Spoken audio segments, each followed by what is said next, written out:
song, right? It's called The Workers' Song.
Is expected to carry the can.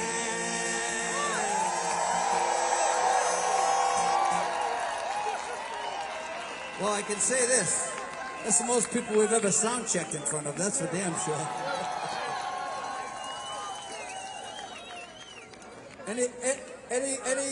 Any comments from the back? Guitar up, guitar down, vocals up. Any comments? All good?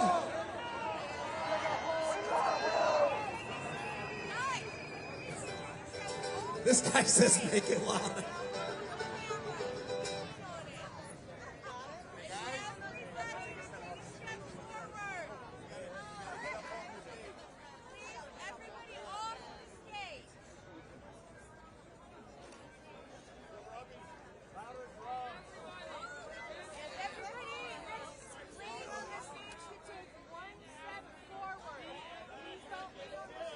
Sir, with the sign, could you ask him to hold his sign down? Thanks. Thank you. Thanks.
Okay, cool. All right.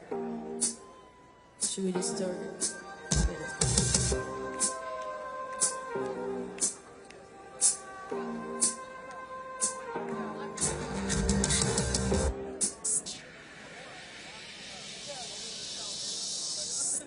He should profit. Only preaches to prophets. Gives you the rope to sell you a coffin. That man is costless, stuff in his pockets, but all he can spare is his life isn't fair. When the poor man is starving, damn, that man is heartless. No king, no God. Down here is lost, that no man's above. No king, no God, not one fuss. You're all alone, the crown comes off. When your kingdom's gone. Ooh. Okay, that's great. Yeah, we're good.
When I have a coat on.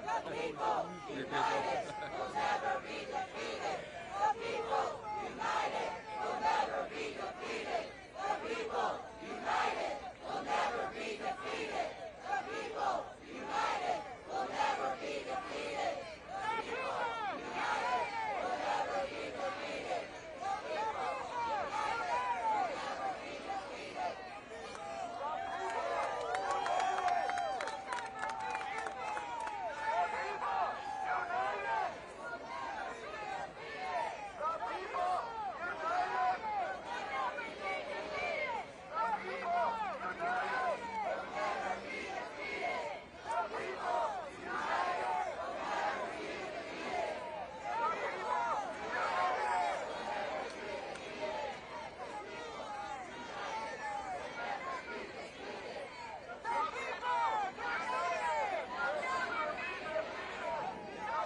Check, check. Check, check, check, check, check. You ready?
check, check.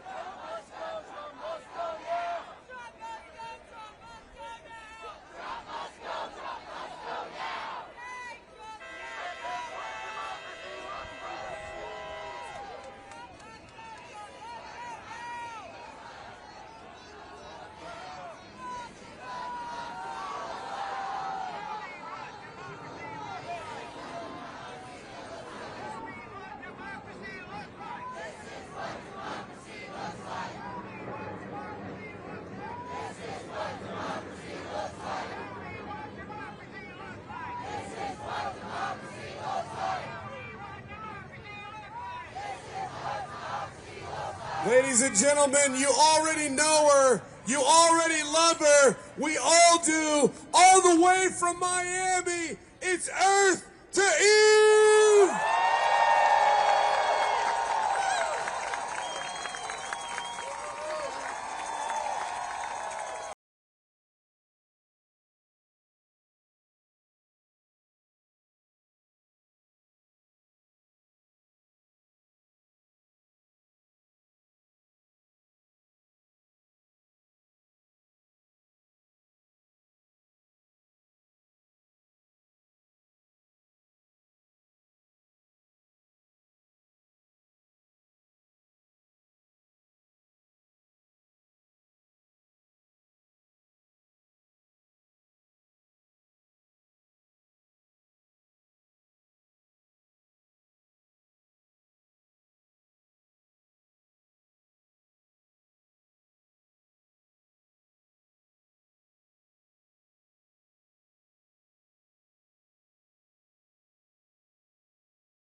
Thank you for being here.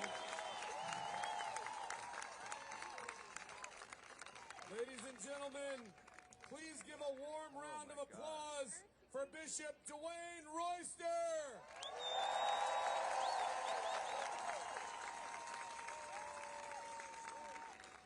Good afternoon, everyone. I wonder if we might just take a moment of silence for everyone who is suffering not only in this country, but around the world at this evil regime that's sitting in the White House. Let us take a moment of silence.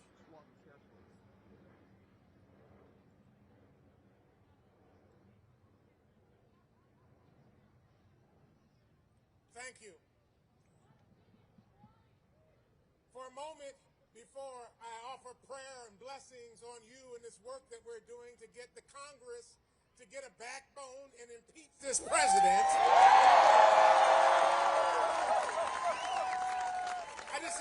words to say before we pray. First of all, I want to be clear, at least from my standpoint and the standpoint of a lot of my siblings of faith from multiple faith traditions across this country, God is not pleased. Hurting God's children is hurting God. And when we cannot allow a demonic regime like Donald Trump and his minions to impact veterans, to impact the disabled, to impact women, and in particular women of color who are in leadership in this country, to impact reporters, to impact people in any walk of life in this country, to use poor white folk as a bulwark against the rest of America. The time for this has come to an end.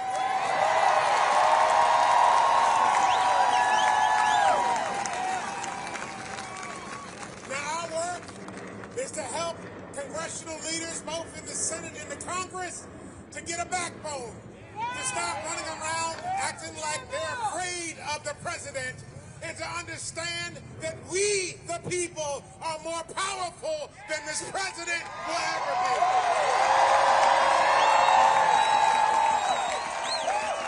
Every Wednesday at 12 noon, I go to Lafayette Park outside the White House, and I offer a prophetic condemnation of what Donald Trump is doing in this country. I encourage you to join me there if you're able, until we are going to pray and walk and march and fight and vote until this all falls down. So, beloved, let us pray and ask God's blessing in multiple faith traditions, but believe full well that we are not by ourselves in this fight, because indeed God is not pleased. Let's pray. Holy God of many traditions, of many voices, your holy words in many different traditions tell us that you are not pleased with tyranny, you are not pleased with authoritarianism, and you are not pleased with fascism. We pray, God, that you would convict our congressional leaders until they turn and impeach this president. We pray, God, that you would give us the power to force them to do the right thing, and that you would encourage us along the way. Help us, help our neighbors stand up for truth, righteousness, and justice in this land. Help us, God, in this moment in time, have a bigger vision for this country. We pray now, God, blessings on this day and on all these folks and all these organizations that gather here, that your will be done, that peace, justice, and love may rule in this land once again. Thank you, O God, in the many names by which we call you, and we say, Amen.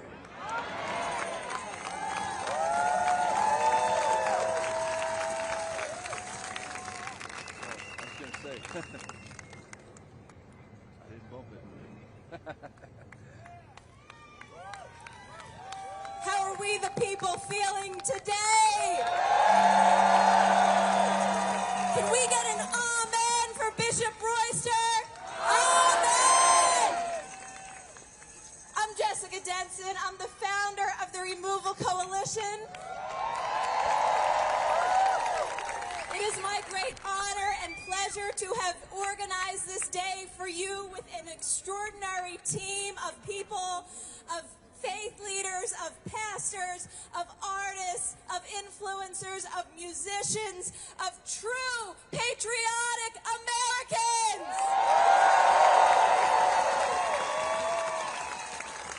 You know, 10 months ago, my founding organization, 14th Now, was standing on these very steps in the bitter cold with a few dozen people trying to block this illegal administration.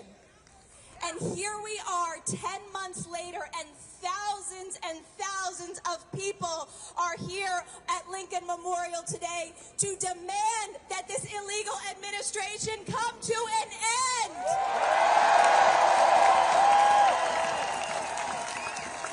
I formed the Removal Coalition because I saw the nationwide protests. I saw the millions of people flooding the streets, and it was beautiful.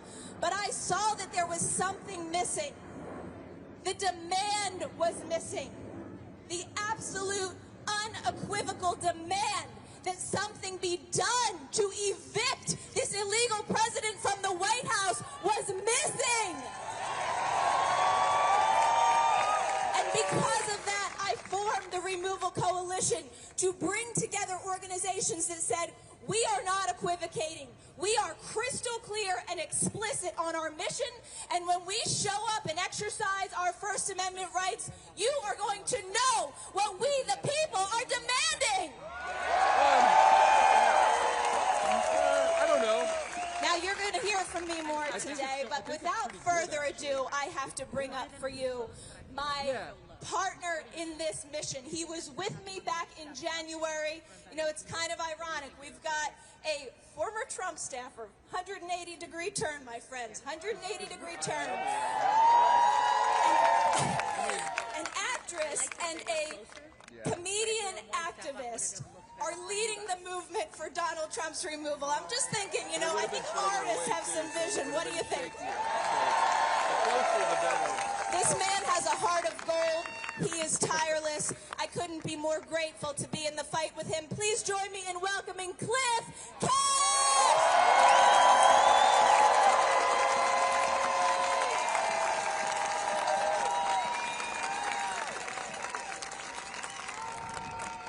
Thank you so much. That's the main thing that I want to say to you is thank you. Thank you for being here today. It wouldn't matter if you didn't come. It wouldn't matter. I know it's not cheap. I know it's not easy. I know it's not free. I know it's not convenient to get to the nation's capital, but you did it anyway because you're willing to do more than nothing. You're unwilling. You're not willing to sit on the sidelines and watch an orange-faced grifter in a dirty diaper tackle your democracy.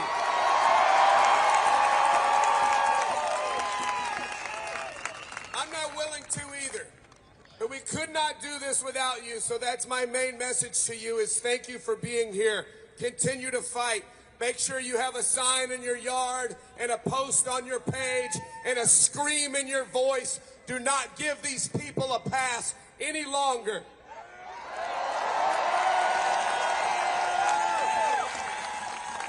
I've never been a big fan of shame because I grew up in a very conservative Southern Baptist household. But man, it's a powerful weapon and I want you to use it against them. Because shame is exactly what you should feel when you sugarcoat genocide. Shame is exactly what you should feel when you help cover up a pedophilia ring. Shame is what you should feel when you support a Russian-backed traitor who wants to build a Qatari Air Force base on our land. Shame is a powerful tool. Use it against them. My brother, Wiley Cash, is here with me today. My brother Wiley is a New York Times best-selling author. He is the smart one. He always has been, but he's a good man. He's written a lot of things that I love, but the thing that he wrote that I love the most was an article about our father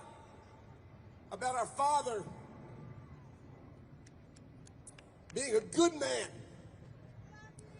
man for his whole life, being kind to people even when he didn't need to, it didn't benefit him.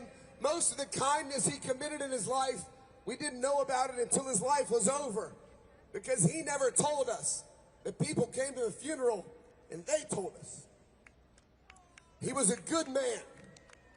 And my brother wrote an article saying, I'm glad that my dad passed away when he did, so I didn't have to watch a good man vote for this piece of trash. And to show that all these things that we were taught weren't really as solid as we thought. So many of us have lost our friends. We have lost our family members. I had a woman come up to me at a show recently crying, and she hugged me and she said, I'm the youngest of 9 and I don't talk to any of my siblings anymore. He's not just taking our country from us, he's taking our families from us. He's taking our friends from us. They're ripping screaming mothers away from their children because of the color of their skin.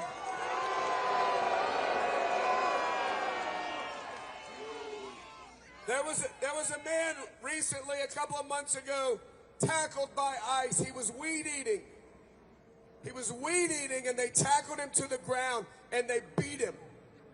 They punched him over and over and over. He wasn't a criminal. He was a weed eater. They arrested him. He'd been in this country for decades. All 3 of his sons are United States Marines. When he got to speak to his sons,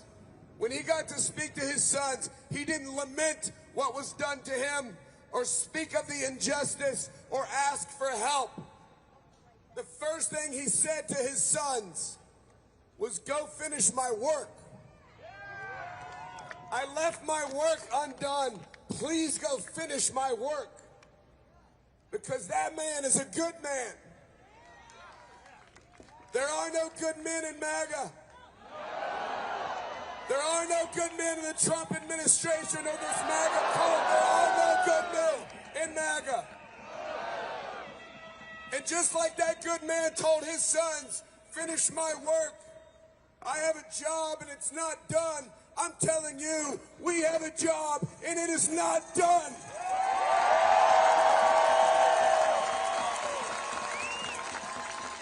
And it is time to finish it.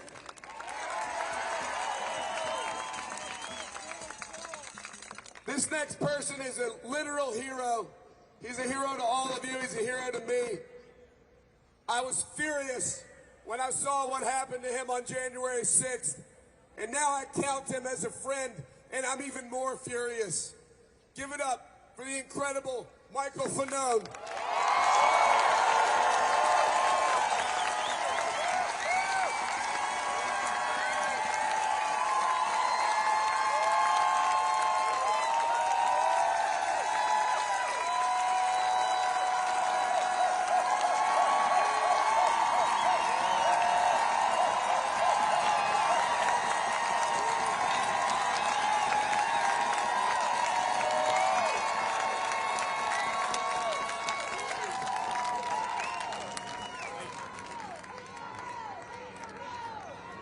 I just want to say before I get started that this right here, this is what the fuck it looks like when America shows up. Thousands of people from every corner of this country, all kinds of backgrounds and all kinds of stories. But we all have one message that we brought here. We are done waiting. And I don't know about you guys, but I am done playing by their rules. Like many of you, I served this country. I dedicated 20 years of my life to it. And I've put my life on the line more times than I can remember. And I've seen what happens when people get pushed too far. I've been pushed too far. I've seen what happens when leaders forget who they work for. And I'm telling you, what we're living through right now is not normal. And it is not acceptable. This is not America at its best. We've got ICE and CBP tearing families apart in the middle of the night. We've got parents who are afraid to send their kids to school.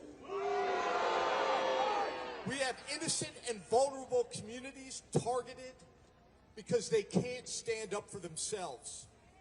But we're here today to stand up for them.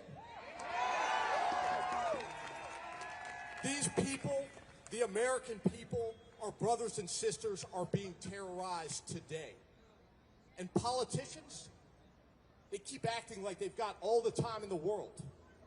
But the people don't. We don't. This country doesn't. And democracy sure as hell doesn't either.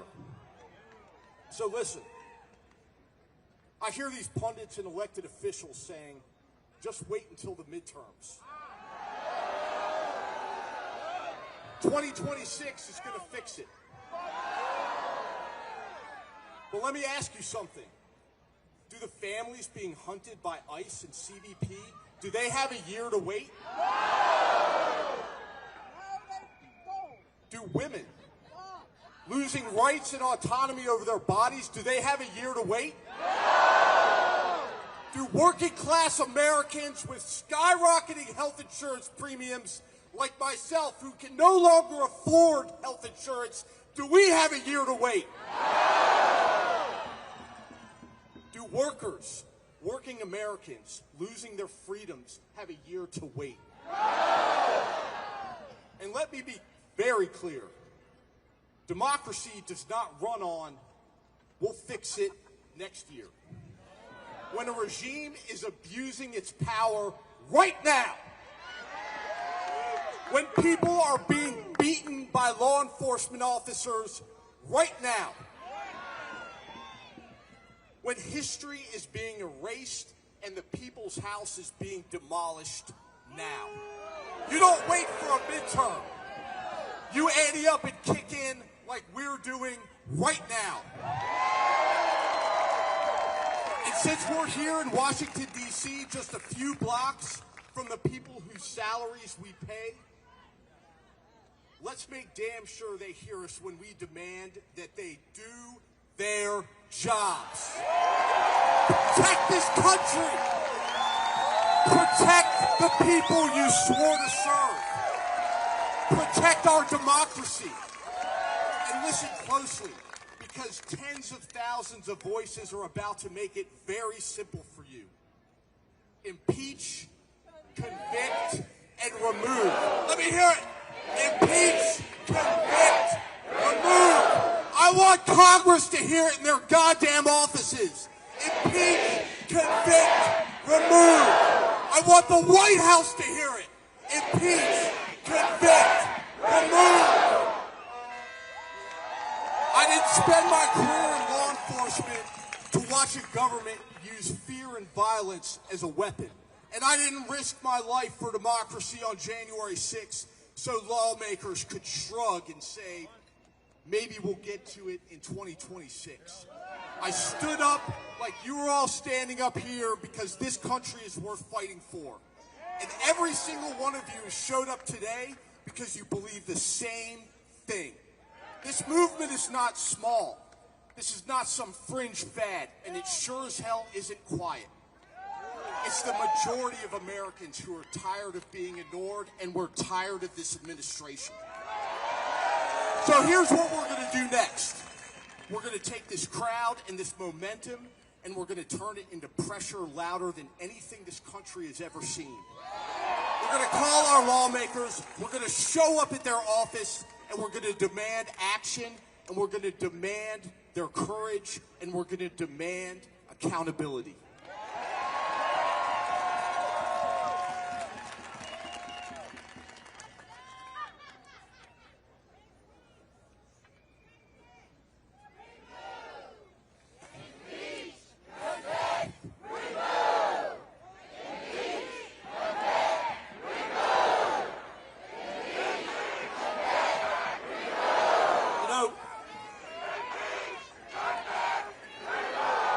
When so many people stand together like we are today and speak with the same voice, government listens. And if they don't, we're going to make them listen.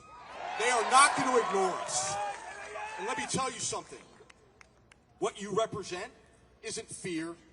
It isn't hate. It isn't chaos. It's patriotism and it's democracy. It's the American people taking back what is rightfully ours. So I want you to look around right now. Look at this crowd. Look at this power. Look at this country refusing to be silent. And remember this. We don't wait for 2026. We don't wait for your permission. We don't wait for someone else or some scandal to save our democracy. We protect it. We defend it. We demand it. And we want it today. So one more time, raise your voices with me impeach, convict Donald Trump, and remove that son of a bitch from office.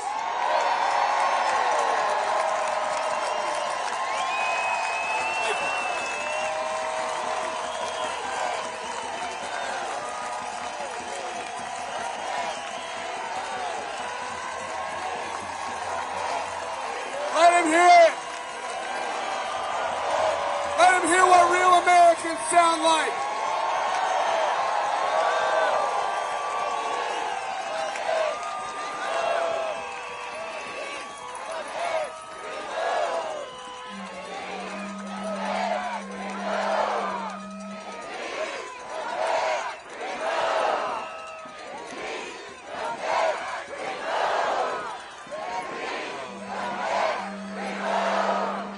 Let me hear it!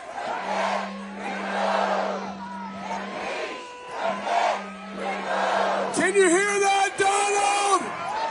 We don't want you here! Flee to Russia!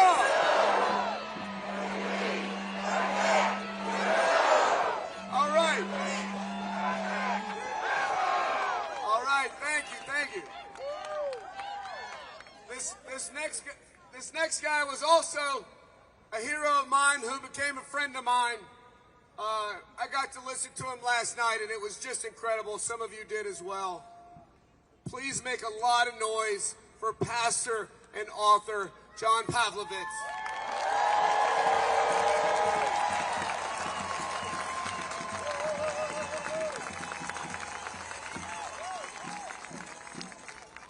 Good afternoon, America. I come to you from Raleigh, North Carolina, with a message. I am so grateful to be here today, but I need to tell you that I am not well. I am sick today, friends. I'm sick to my stomach of constitutional crises, of human rights atrocities, and acts of treason. I'm sick of my Latino and immigrant neighbors being indiscriminately and violently assaulted by masked thugs. I'm sick of food being taken out of the mouths of hungry children. I'm sick of people having to choose between paying their mortgage or their medical bills. I'm sick of my LGBTQ neighbors being persecuted for simply existing. I'm sick of people of color being gerrymandered out of the political process. I'm sick of women having to travel to another state just to have autonomy over their own bodies.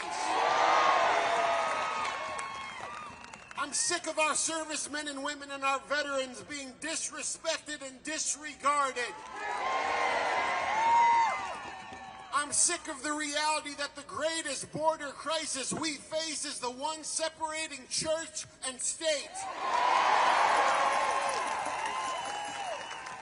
And I am sick of desperately appealing to public servants to do the decent, humane, and legal thing and seeing them again flatly refuse. America, are you sick of all of this?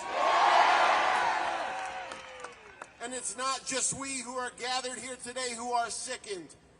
This entire nation is not well because in the highest position of leadership, we have one of the most amoral, lawless, vile, hateful human beings to ever walk the planet. He is a man devoid of decency, bereft of empathy, and allergic to truth. And for a decade, he has been a pervasive moral cancer feeding off the body of our republic. He has trafficked in tribalism, stoked division, and pillaged our resources. He has preyed upon the vulnerable, and he is inciting people to revel in the worst of their instincts.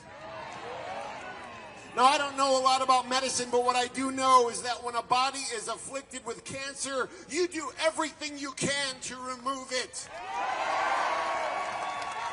You don't simply let it destroy everything around you without resistance. You don't allow the malignancy to metastasize unimpeded. You don't give it carte blanche for 2 years to ravage whatever is in its path and hope for the best. Friends, for the sake of preserving life, you move heaven and earth to get the cancer out.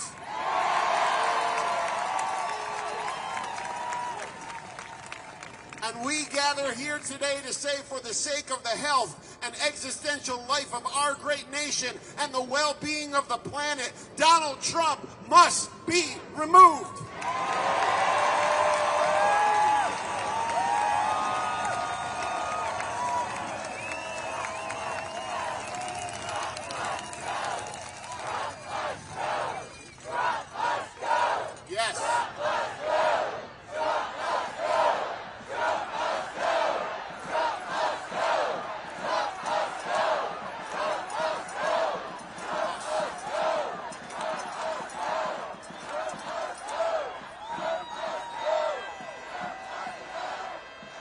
Now listen, friends, listen. Just so right-wing media doesn't twist this, let me say that unlike the president's supporters who gathered here on January 6th and so many times since then, we assemble here as a nonviolent people in a nonviolent movement.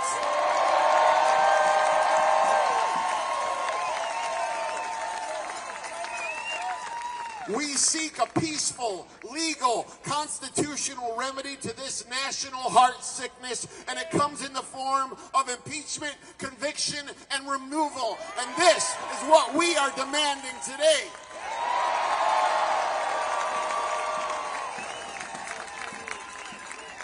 Peaceful, legal, constitutional. This is how we must get this cancerous president out. And to my conservative friends, this is your fight too. We are tethered together in one interdependent community. Our destinies are intertwined because we are all closer to being beggars than billionaires. And so you need to understand that we aren't just in this for ourselves, we are here for you, which is why we oppose him, because you are not immune to the destruction he is sowing or the damage he is doing any more than we are. Your elemental freedoms and liberties are being taken away as well. You too are losing access to education and security and opportunity. Your children and grandchildren are also facing a future that is less safe, less compassionate, and less free. The sovereignty of our nation is in the balance in these moments, and with every day of inaction, the cancer takes more of what we might never get back. As long as this president is allowed to remain, our nation will never be well. And we could so easily be well. It could all be so very simple. Impeachment, prosecution, removal. And then once he is gone, we could come to the table in meaningful conversations on the challenges we face. We could find our commonalities, navigate compromise, and once again lean on the systems our Constitution put in place in order to work for the common good. And friends, this is why we stand on this holy ground today, to bring the healing that can only come once this historic malignancy of this president is removed. So for our Latino and immigrant neighbors, we need to get the cancer out. For survivors of sexual assault, we need to get the cancer out. For our beloved queer neighbors, we need to get the cancer out. For people living in food scarcity and at the edge of poverty, we need to get the cancer out.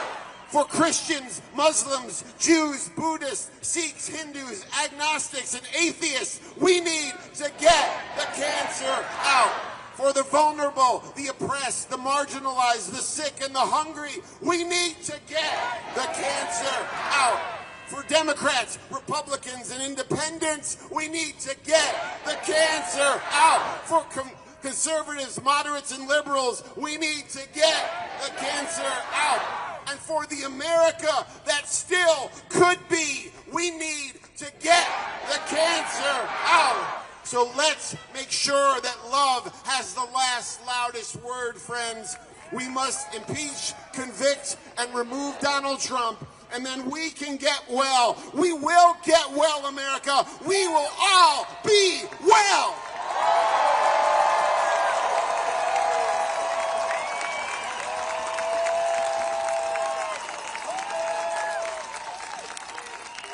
Let him hear it, John Pavlovitz.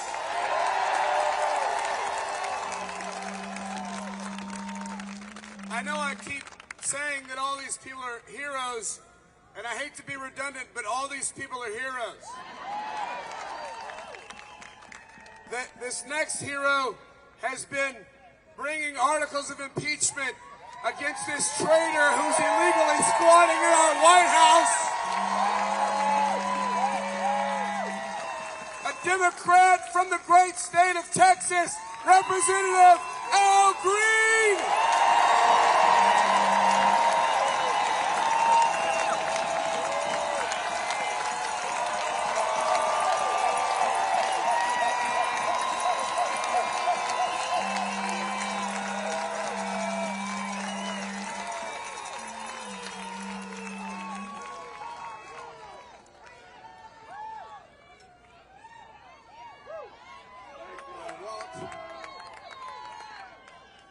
I want my record to show that when the resistance needed my voice, I was there.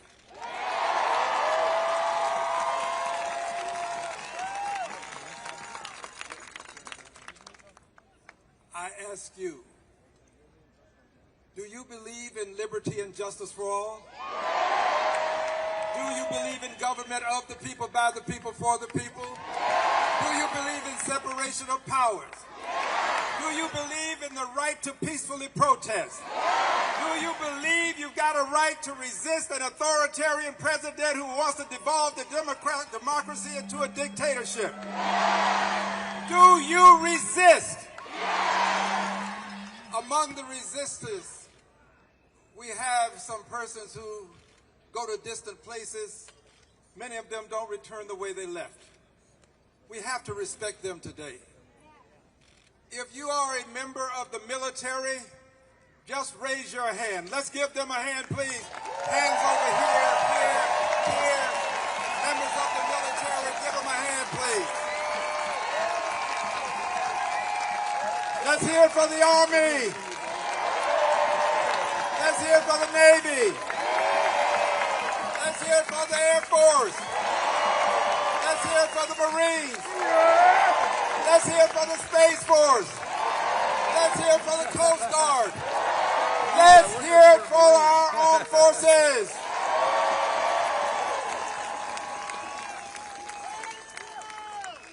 We have one additional person that I have to thank, and then I'll give you a very brief message. I have a plane to catch.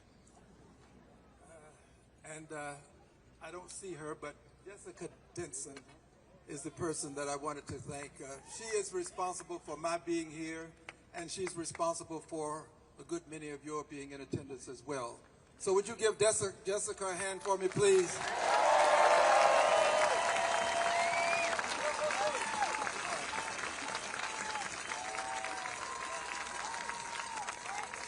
I want you to thank this gentleman who's standing over here. He is here because of the threats I receive. As late as last night, we received a threat. Give our police officers who are here today a hand, please.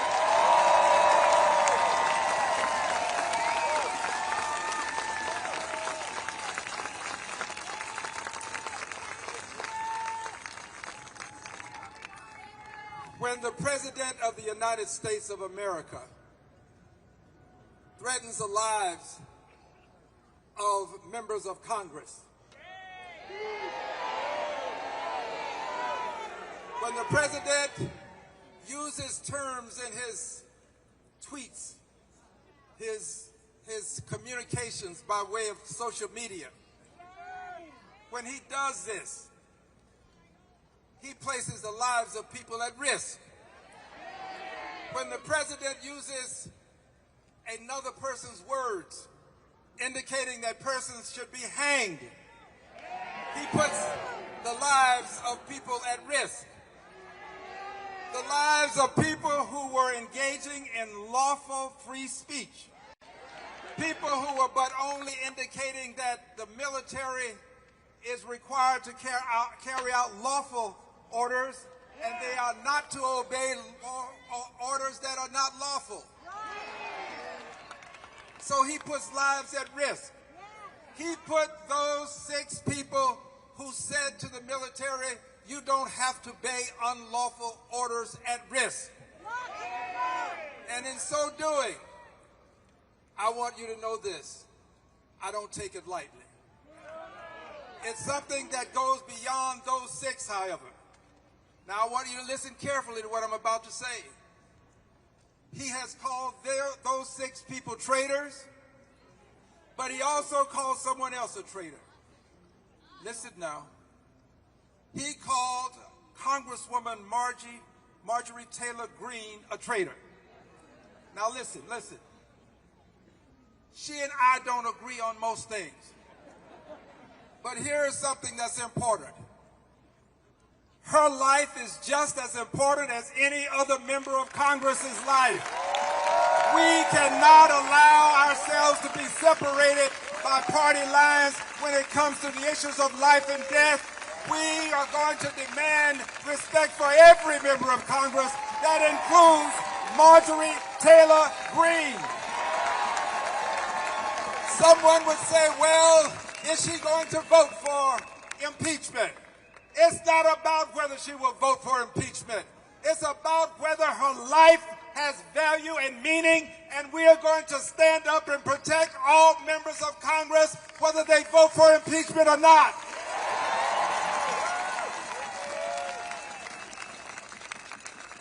What the president has said when he talked about death and hanging members of Congress is an abomination. It is reprehensible. It is despicable. And it is impeachable. It is impeachable. And I want you to know that as your member of Congress, before we take the break for Christmas, I give you my assurance that there will be articles of impeachment filed against this president.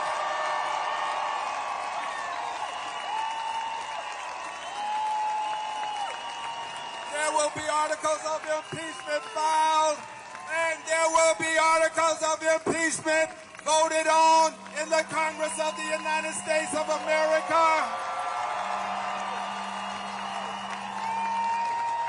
We are not going to just file. We are going to have every member of Congress take a stand. This is a time for all of us to take a stand. You vote your conscience. My conscience tells me that I must vote to impeach a president who would put the lives of members of Congress at risk, a president who disrespects the Constitution, who doesn't believe in the separation of powers, who doesn't believe that people have a right to peacefully assemble and protest, a president who wants to be an authoritarian, who is devolving our democracy into a dictatorship. He must be impeached. He must be convicted. He must be removed.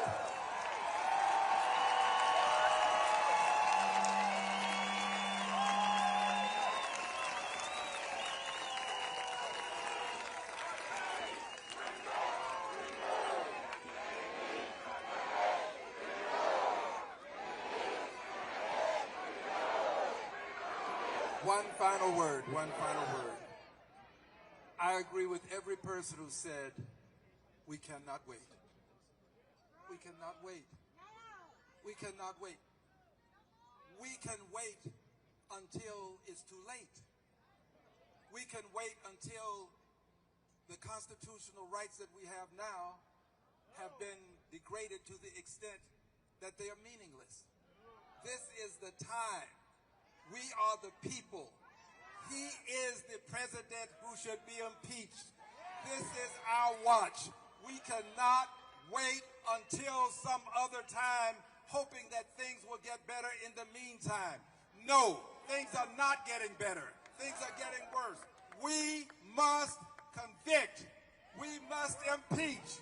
We must have him removed, and we want him removed to make him an example for any future authoritarian who believes that he can take control of the government of the United States of America.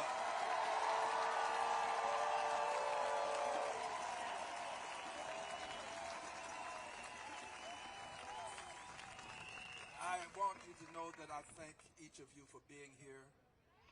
My heart is with you. And I assure you that your being here has made a difference. You are the resistance. You are the resistance. We are the resistance. We are the we in we the people. God bless you. Thank you. I love you. Thank you, thank you, thank you.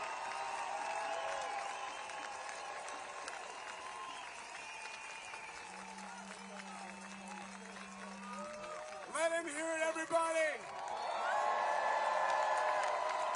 That's the bravest person in Congress right there.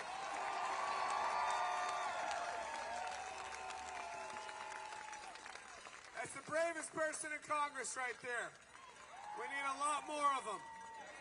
And what he was saying about Marjorie Taylor Greene is true. We got to protect people's lives. It's unbelievable for a president to speak this way about members of Congress, to threaten to hang people. But I want to tell the president, because I know he's watching, you know he is too.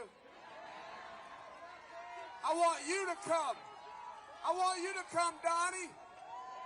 Come hang me, Donnie. I dare you. Stuff your cankles into your height-adjusting dress shoes and come try to hang me.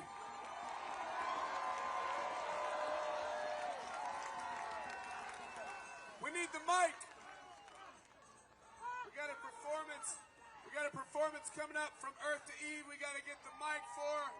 She's gonna do one of her newer songs that is profound and powerful. I've been listening to it a lot lately. I liked her music already, but when we were able to get her on this event, I started listening to it even more, and I've become such a fan that I'm kind of embarrassed about. I think I'm a fangirl, is that what they call it? I met her this morning. I was like, I'm so happy that you're here. She's going to play an incredible song for us again, guys. Give it up for Earth to Eve.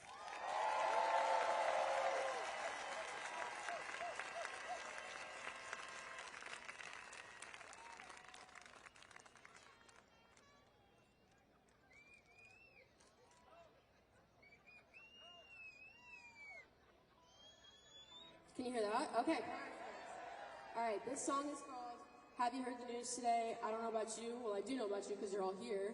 But every time I open my phone and I see the atrocities happening here, happening abroad with our tax dollars, I get fucking pissed and I get really sad.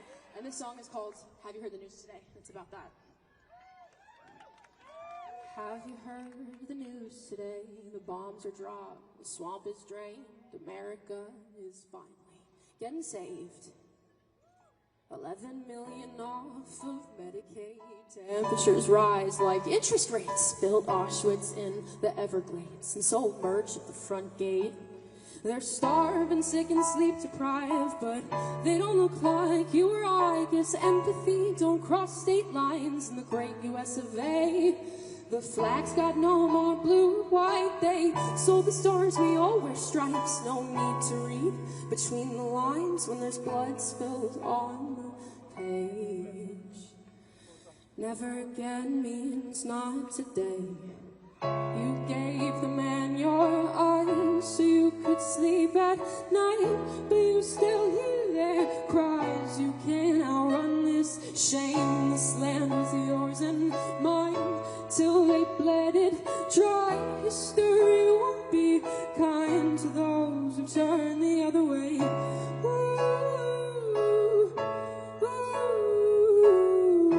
ooh. Can you hear them crying? Ooh, ooh, ooh, ooh, ooh.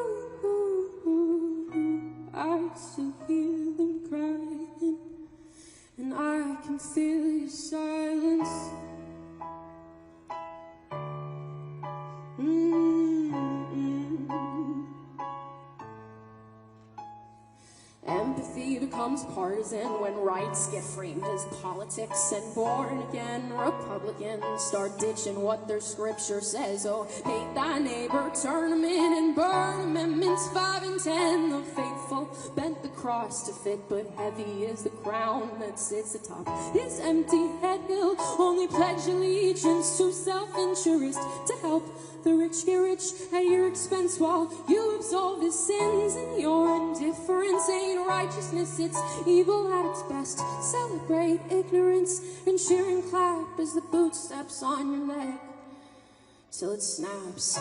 You gave the man your eyes so you could sleep at night, but you still hear their cries. You can't outrun this shame. This land was yours and mine till they bled it dry. Mister, you won't be kind to those who turn the other way. Ooh, ooh, ooh. Can you hear them crying?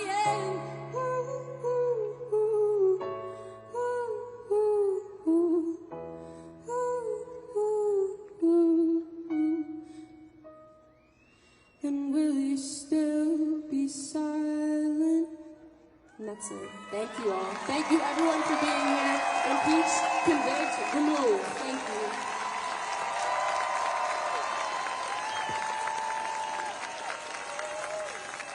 Let her hear it, everybody! Such an incredible song. It's a powerful song.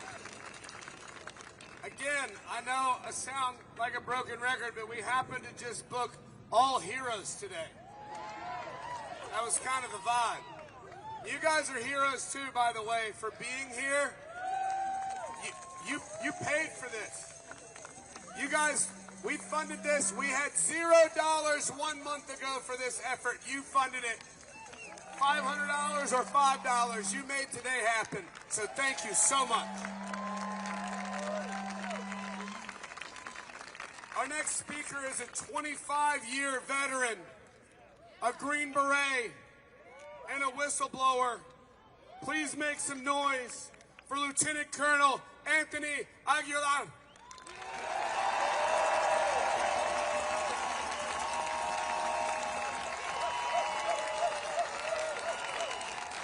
We the people matter.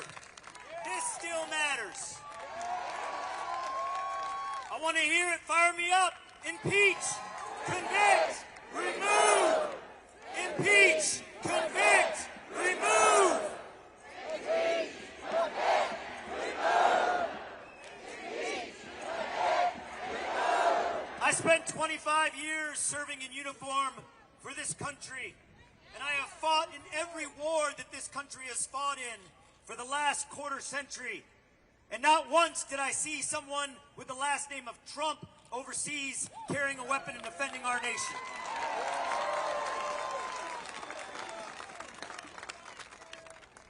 When I hung up my uniform, I did not hang up my oath.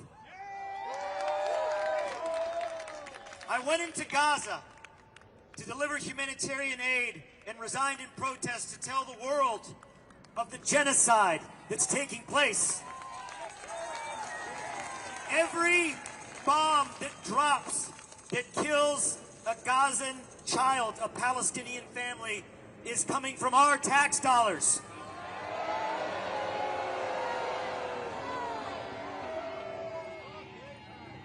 Our president doesn't stand for us. He stands for bombs, ballrooms, and bullshit.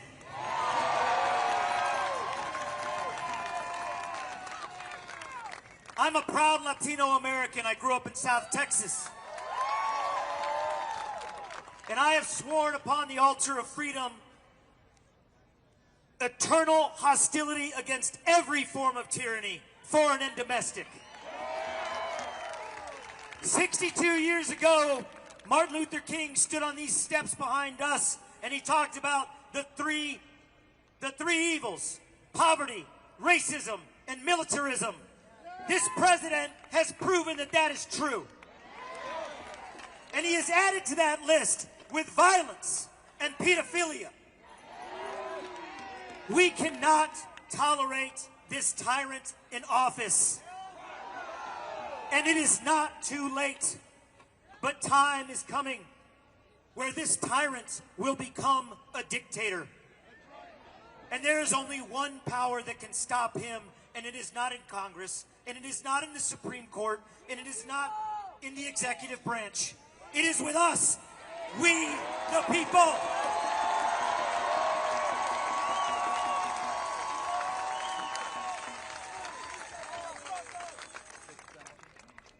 Donald Trump, when he looks under the cushions, he can find money for war, but he can't feed the poor.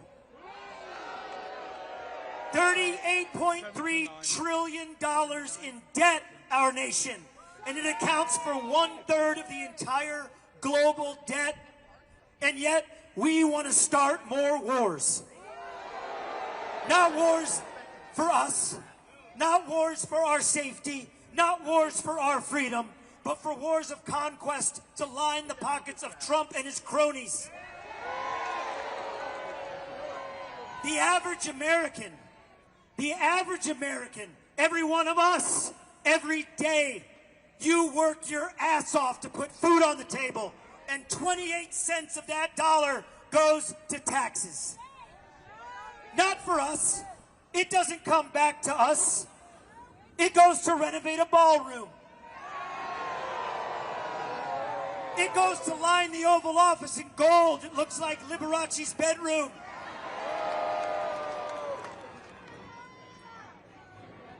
Over the last 24 years, and over this administration, the U.S. Congress has not passed a budget. That is their job. And when someone doesn't do their job, what do? We fire them.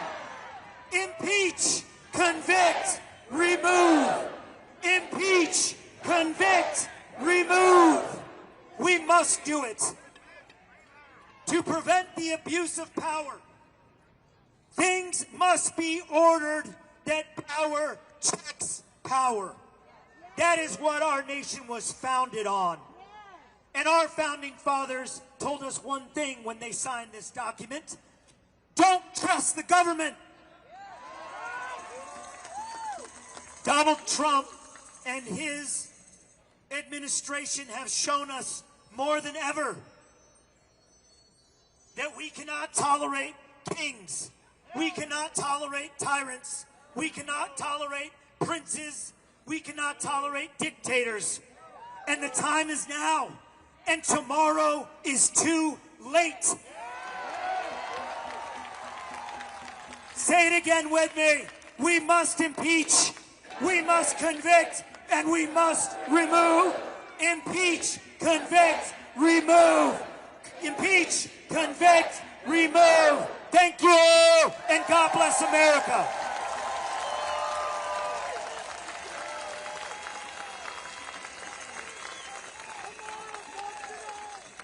Let him hear it.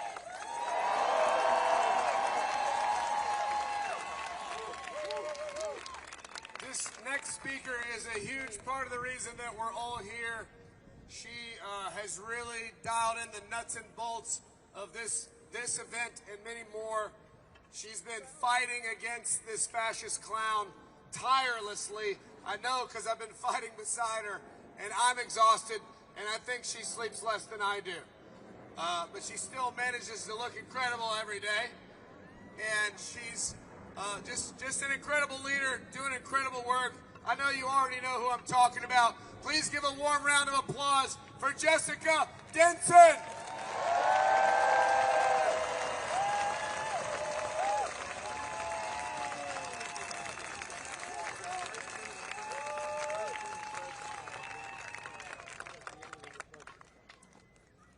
This nation functions through consent of the governed.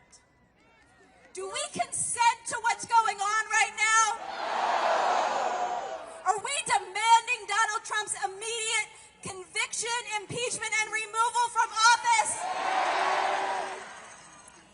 You know, there are oppressive laws that our founding was designed, divinely inspired to do away with. And then there is oppressive thinking. There is mental slavery. There is hypnosis. And I'm telling you, what is going on right now is an attempt to keep the American people in a state of hypnosis. In a state of not being aware of their human and divine rights.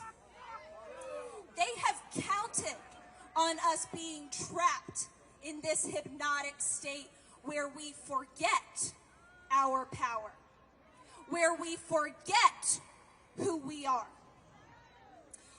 But the American people have not forgotten who we are. We are in charge of this nation, and we will decide its future.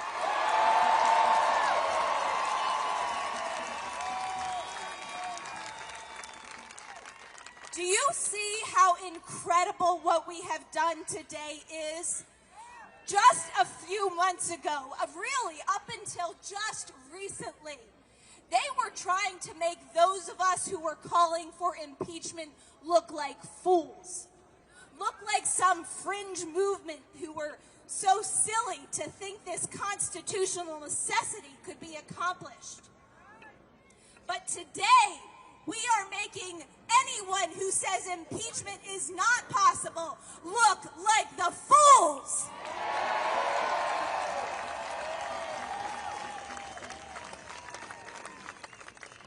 What we are doing today is about putting the pressure where it belongs.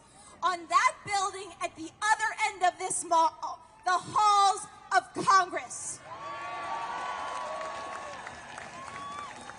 There are so many diagnoses out there for the daily abominations of this illegal administration. So many diagnoses about how they are violating the Constitution, how they are disappearing our neighbors to concentration camps, how they are arresting American citizens, how they are conducting extrajudicial killings on the Caribbean seas, how they are trying to militarize our streets and literally conducting treason, enacting treason by trying to hit our military against us.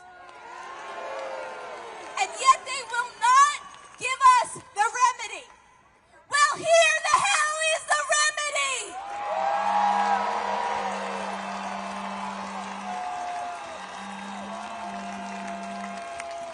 I have news for anyone on either side of the aisle, and I am including the most popular and lauded members of the Democratic Party. It is no longer sufficient to go on cable news and get your hit, to get your popular sound bites, to do your TikTok videos. We want articles of impeachment filed, and we want them filed now!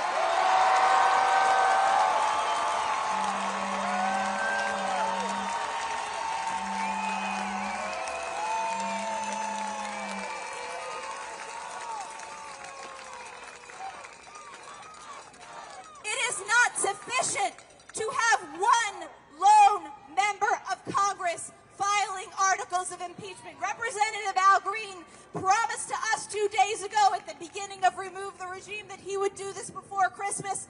I'm putting every single member of Congress on notice that they better file their own before Christmas too!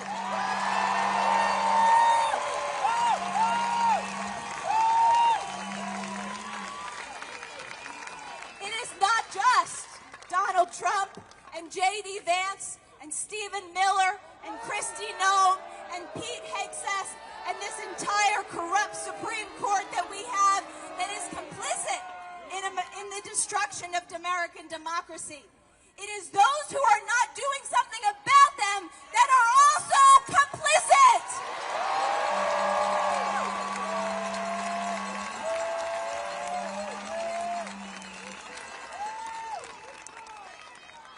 I gotta tell you how truly incredible it is to see this crowd today, how inspired I am by you, how absolutely uplifted I am.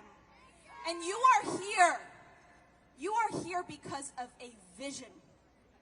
because of an idea, because you were not willing to stand down. You knew that you had to stand up and do something about what is happening. And maybe you didn't get here easily. Maybe it took a little while. Maybe you faced some internal resistance. You know, my journey started that way about 8 years ago. I was a woman who had gone through a traumatic experience on a campaign that a lot of people knew was a horror show, but I was brainwashed by right-wing propaganda. And I wanted to walk away from this experience. I wanted to pretend like it never happened. I wanted to move on with my life. And I tried. And then I had a real existential crisis where I realized I could not move on with my life without taking action for what had happened. It's that old saying, injustice anywhere is a threat to justice everywhere. I realized the injustice in my own life was not just about Jessica Denson and this little woman that nobody cared about. No, it was about what Jessica Denson had to give to the world, and I could not let that be squashed. I had to start having some self-respect, some dignity. And you are all here today because you have self-respect. You have dignity. You love yourselves and you love this country.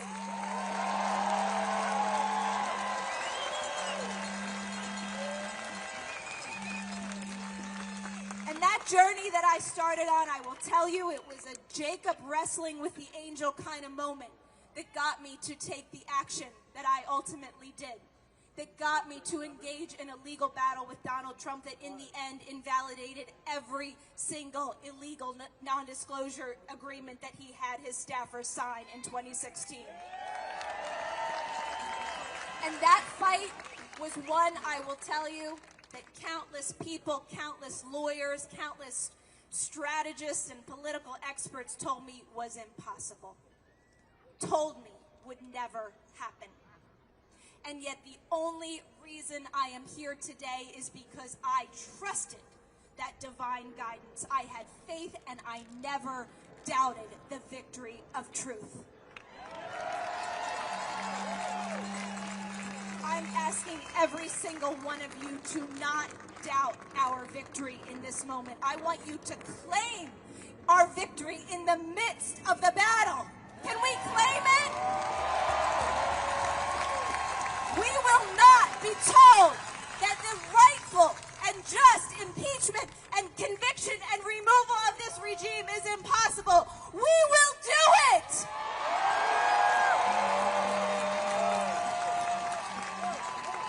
Thank you all so much for being here today. I love you so much. God bless you, and God bless this beautiful country of ours.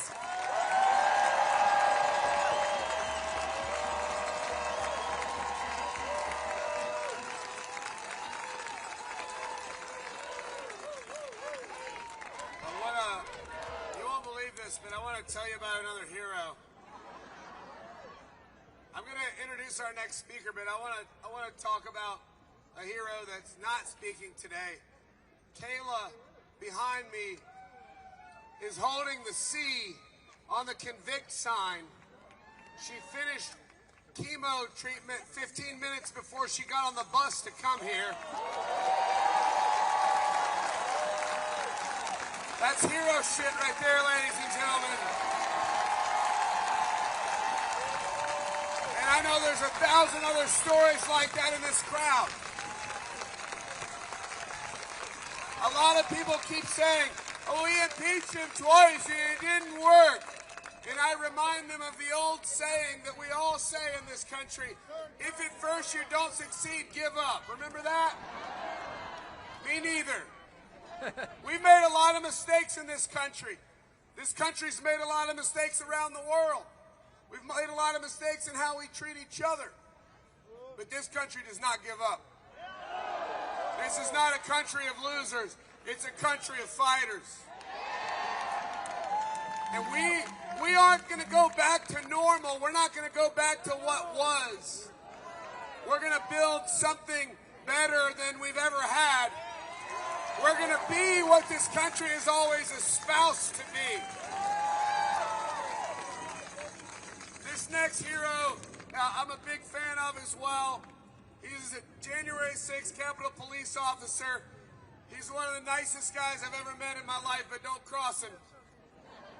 I listen to him every week on the Cleanup on Aisle 45 podcast, where I'm a patron, and you should be too, because none of this work is free. We're all doing it because we feel like we have to, but we still got to buy those expensive eggs that everybody talks about. Give it up for the incredible Harry Dunn.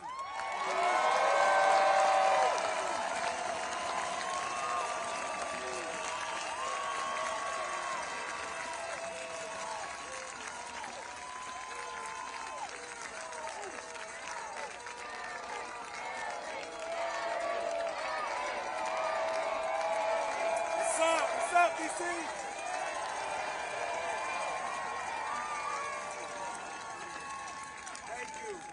Thank you all for being here. Give yourselves a round of applause for being here, for actually showing up. We have a lot of people who didn't show up in November, last November, and they're regretting it, right? They're regretting it right now. Talk about free. Stuff for free. This isn't free. See my shirt? Unpaid protest. Anybody else unpaid? I hate this asshole for free. Y'all saw that Donald Trump recently called for members of Congress to be executed. He said that seditionists, people guilty of sedition, should be hung.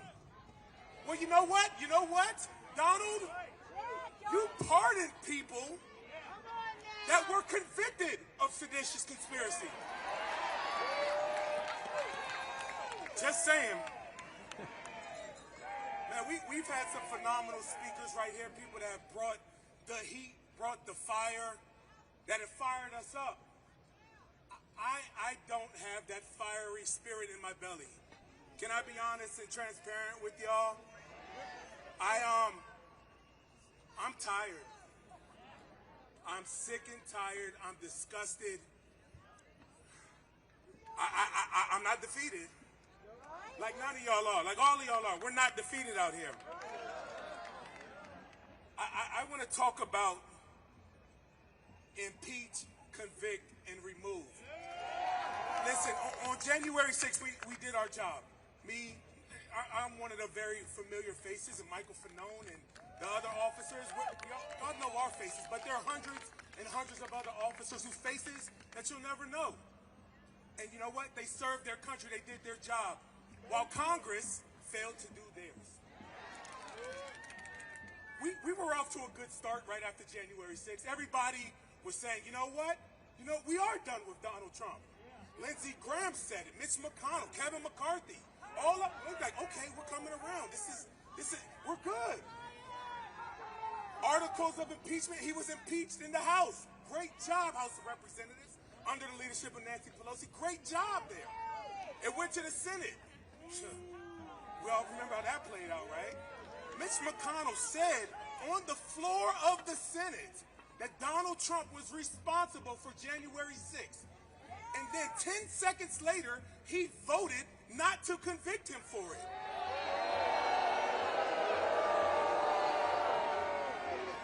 So I'm going to talk about these institutions and how these institutions have failed us. Well, failed me. This shit's personal, y'all. They failed me. I like that good trouble sign, all right? All of y'all getting good trouble out there, right? Shout out to John Lewis. These institutions are only as strong as the people that are in them, that make them up. And who sends those people there? It's us. We need to do a better job. This is a call to action on us. We need to do a better job. We need to be louder, and we need to tell them that they work for us. And if they're not doing the job, get the hell out of there. Now let's go back to these institutions, the institutions that failed us. Congress didn't do their job. All right. insert Jack Smith. Everybody in America was Jack Smith's biggest fan when he was appointed. People had Jack Smith shirts and hats and tattoos, and everybody was just loving Jack Smith. Then the Supreme Court comes along. Donald Trump is a king. Well, fuck you, Supreme Court. You just screwed us. All right. Well, the Supreme Court's not going to help us. One more safeguard to stop us from this evil man, this evil person. He's not a man. He's a boy. He's a coward. November 5th, we had the opportunity as Americans. We had the opportunity to stand up and say we are better than this. We don't accept rapists. We don't accept felons. We had an opportunity to do that. And what did we do? It's okay. Let's have a heart-to-heart moment right now. We failed the assignment, right? Not y'all. Not y'all. Everybody else, all of them. We had an opportunity to do something about it, and we didn't. And I, like many of you all, on election day was defeated. I felt hurt. A knife to the chest. I felt it. I went in, I grabbed my pillow, I grabbed a bottle of bourbon. And then, anybody else? No, just me. There you go. But look, where are we at right now? The day goes on, the year goes on. Our feelings, it doesn't stop because our feelings are hurt. We always show up, our resiliency, and that's what this is about right now. Resiliency, showing up, meeting the moment. And all of you all are here right now. That's more than half the battle, showing up. Listen, I'm not one to, I saw somebody said they can't gaslight all of us over there. I'm not one to gaslight people. I don't know how this is going to play out. But I do know one thing. If we do nothing, if we sit on our hands and hope that those people, those incompetent people get it together, we don't stand much of a chance. But if we continue to show up and refuse to go away quietly, we're not going to do it. We are going to always show up. We're going to meet this moment. And we are going to impeach.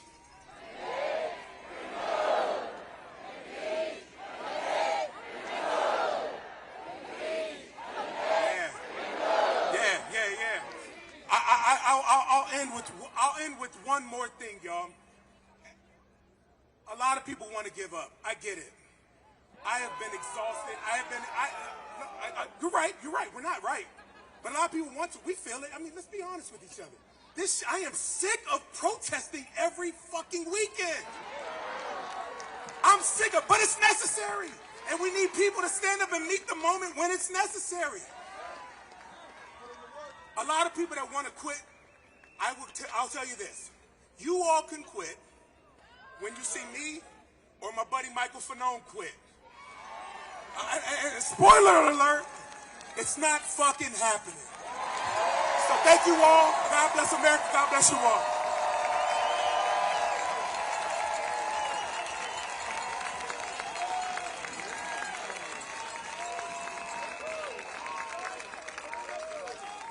Ladies and gentlemen, Harry Dunn.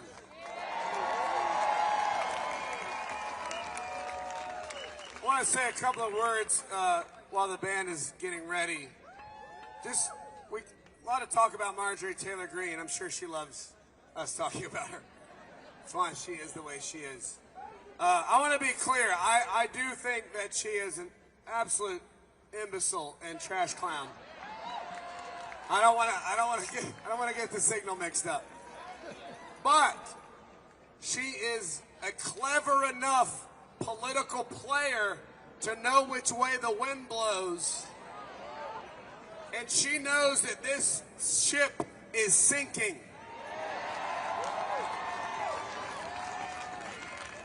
The group at Flair goes into Congress every Monday. I go with them as often as I can. You can go with them whenever you want. Every Monday we go into the halls of Congress and we say to their faces, this is what I said when we went on Thursday. I said, we're asking the Republican Party to stop committing political suicide to save a dying pedophile with cankles. You are hitching your wagon to the least popular president in the history of the United States of America. If you think that's a winning strategy, I would love to have a word with your chief strategist. These people will come over. They will defect. We see that with the Epstein files. But the only way they defect is if every single Democrat supports impeachment, then they defect, then they come over, then their spines grow. Because they aren't actually leaders. That's not actually what they are. That's just a word. They don't possess those qualities. They're not leaders, they're followers. And they follow you. They follow the people. They follow whatever they think will help them keep their job so they can quadruple their net worth from Congress. It's a cart and horse situation. They're not the horse. You are. We show them which way to go. We pull. It's our job to pull. And that's what we have to do. We have to continue to show up in this city. We have to continue to flood the halls of Congress. And we demand of them, you impeach him or you lose your job. You remove him or we'll remove him. You guys might have heard there's a band here today. You might have heard of them before. They're called the Dropkick Murphys!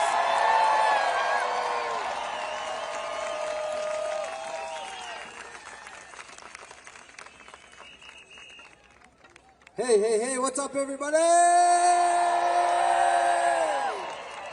Man, oh man. You know what?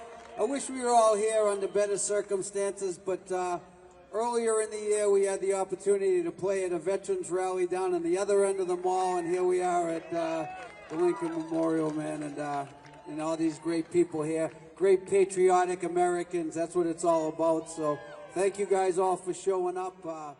And a big round of applause for all the people who worked so hard in putting all this together.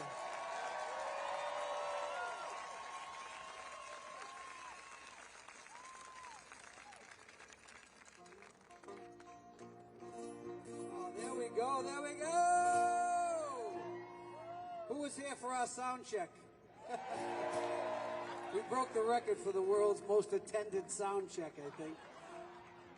Anyway, you know, one of the reasons that we show up and do these things is obviously we all have to inspire the people closest around us. If each person can get 2, 5, 10 of their friends that get out and protest and take part in this civil disobedience, then we're going places. But what we're trying to do is inspire other bands and other musicians to pick up the mic, you know?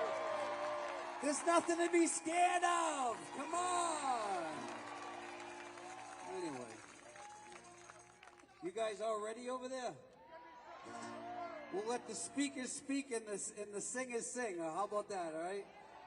Well, this one's about. It's off our latest album, and it's about the very times we live in now and how they're so similar to how it's gone on throughout the years. Wealth and power trying to divide and keep down working people. So. Here we are. This one's called Who'll Stand With Us?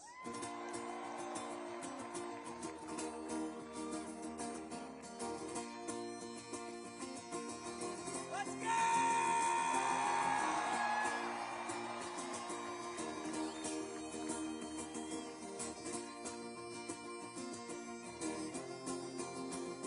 Throughout centuries in every country we faced the wrath and felt the pain of the tyrant's sword of the henchman's boot for another rich man's gain. In the endless quest for wealth and power, they stomp us down with great disdain. Beneath the false god's banner, in the name of all that's vain. Through crime and crusade, our labor it's been stolen. We've been robbed of our freedom. We've been held out and beholden to the bosses and the bankers who never gave their share of any blood, of any sweat, of any tears. Oh, stand with us. Don't tell us everything is fine. Oh, stand with us. Because this treatment is a crime. The working people fuel the engine. While you yank the chain, we fight the wars and build the buildings for someone else's gain. So tell me who will stand with us?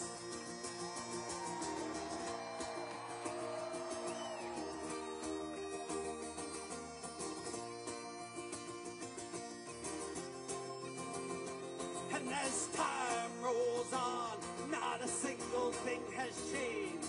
And the wealth gap's only grown as we all point the blame. We're at the throats of one another, though we share a single fate.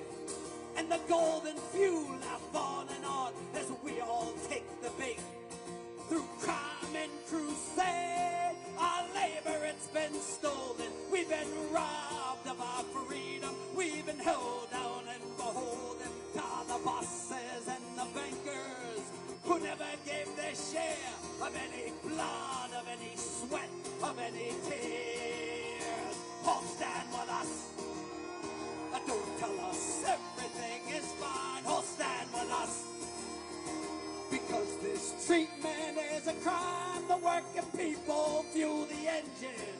While you yank the chain, we fight the wars and build the buildings for someone else's gain. So tell me who will stand with us?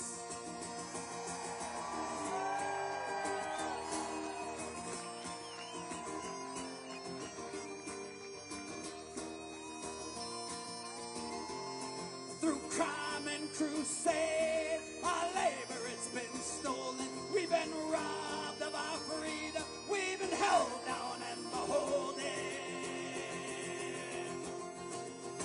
Oh, stand with us. Don't tell us everything is fine. Oh, stand with us. Because this treatment is a crime. The working people fuel the engine. While you yank the chain, we fight the wars and build the buildings for someone else's gain. So tell me who will stand with us? Everybody, tell me who will stand with us?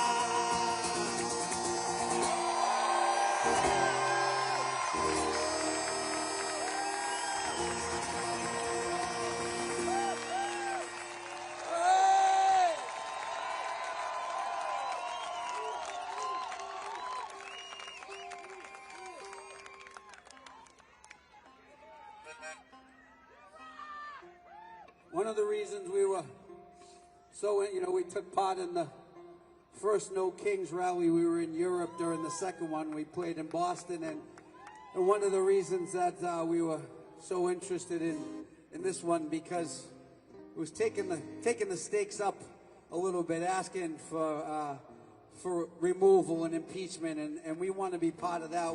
It's great to walk around and feel each other's presence and feel like-minded people, but there's got to be an end game, man, you know?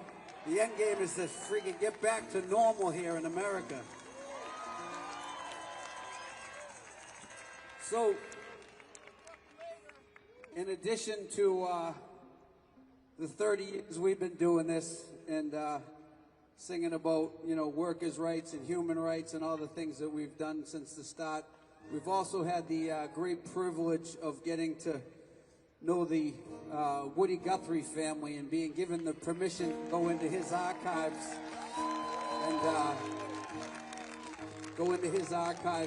and take, as he died an untimely death, and he left behind a lot of lyrics that never got put to music. So I wish we could play that one. We need the full band for that one. We got to know the family.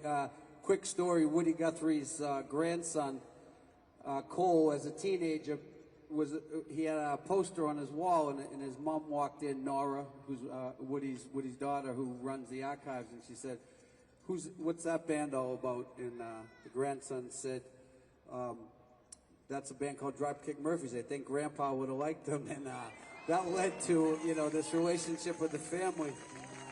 And a gentleman just yelled out for us to do this song called "Dig a Hole," and on that particular song, on Dig a Hole, there was actually an old recording of Woody singing it, and we were singing along with it in the studio, and you could hear Woody's voice in there, and we're singing along, and you look over, we had his grandson in there singing backup vocals with us, and it was, man, it was generations. But you know what the problem is?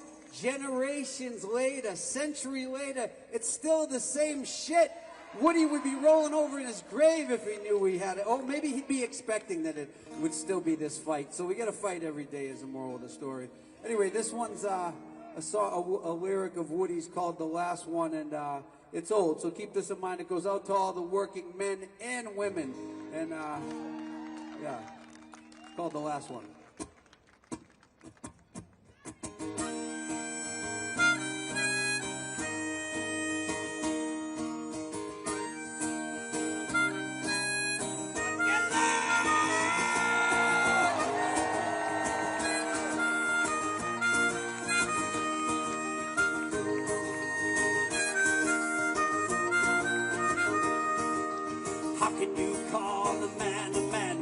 Treat him like a dog.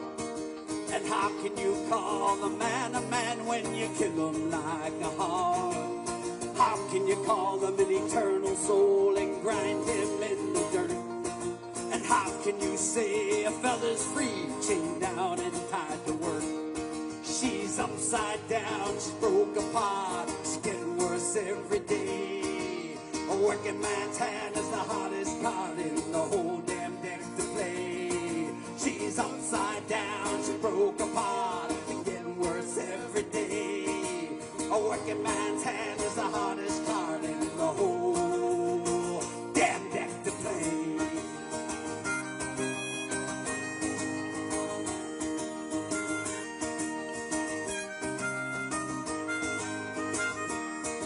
And how can you talk about equal rights and jail the man that uses them?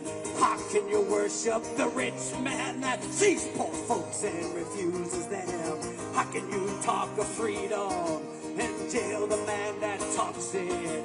You kiss the man's ass that rides the road, and you jail the old boy that walks it. She's upside down, she's broke apart, and getting worse every day. A working man's hand is the hardest card in the whole damn deck to play. She's upside down, she's broke apart, and getting worse every day. A working man's hand is the hardest card in the whole damn deck to play.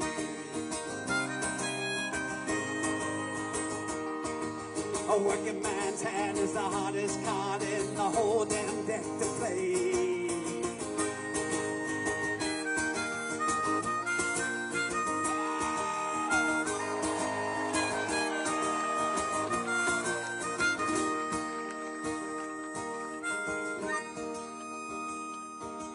How can you like the United States and kill us for uniting?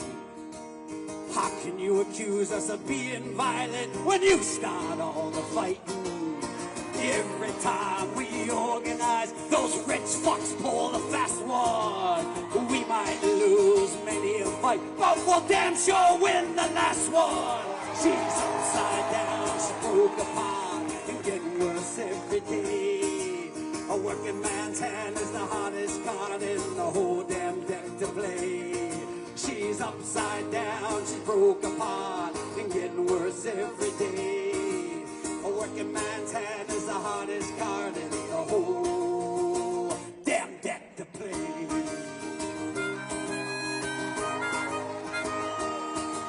A working man's hand is the hardest card in the whole damn deck to play.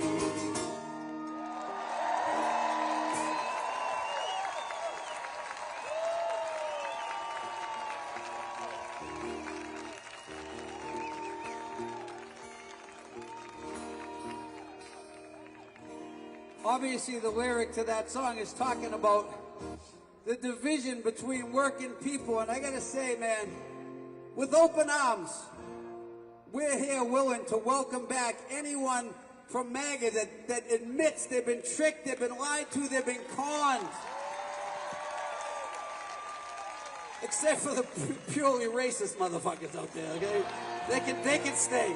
But we all know the worst of the worst ain't coming back, but there's a lot of people who, you know, maybe they were raised in a household that just had the wrong goddamn station on, you know, in the living room. So try to welcome them all back. Well, also, we were just coming back from Europe, and we didn't even have all the gear. We just got back Monday. We don't have all the gear, or even some of our members are over there. So you got 4 out of 7 Dropkick Murphys, and 1 guy that works for us. But we thought it was important to be here in spirit. So anyway, they're a lot more angry and inspiring when there's 7 people playing them. I promise. I promise. But the sentiment's there, and this one's called Bury the Bones, and the sentiment is definitely fucking there.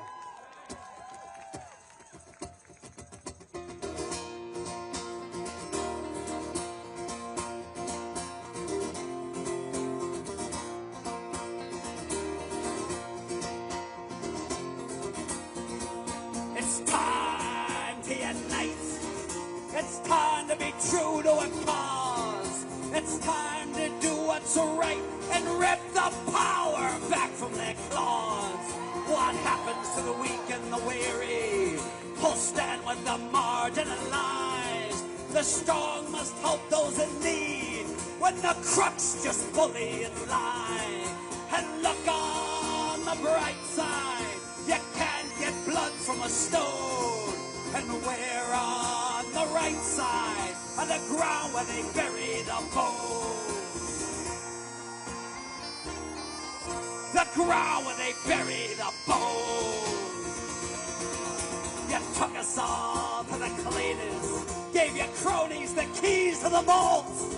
No remorse and no regret, because nothing is ever your fault. You spread your hate to divide us, 'cause you want us scared and alone. But you'll soon fall in disgrace when you're dragged out on high from your throne. Hey, look on the bright side, you can't get blood from a stone. And we're on the right side of the ground where they bury the bones. The ground where they bury the bones. Gamble Webster on the bagpipe!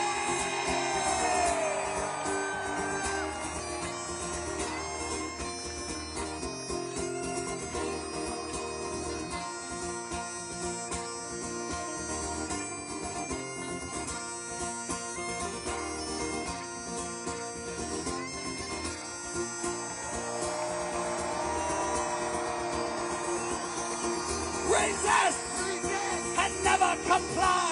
Protest and organize. The people must have the power if this world is meant to survive. And look on the bright side, you can't get blood from a stone.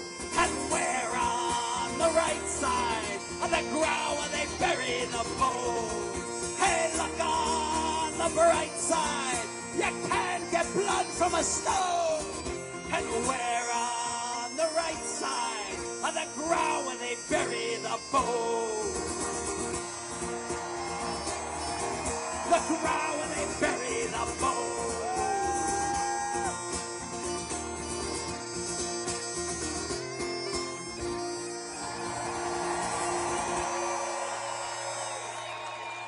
Hell yeah! Can I get a hell yeah? Hell yeah! All right, so here's what we're gonna do. We're gonna play one more song, and then we're gonna have a few more speakers, and at the end we're gonna play a special rendition of a song called Shipping Up to Congress. Who's with us?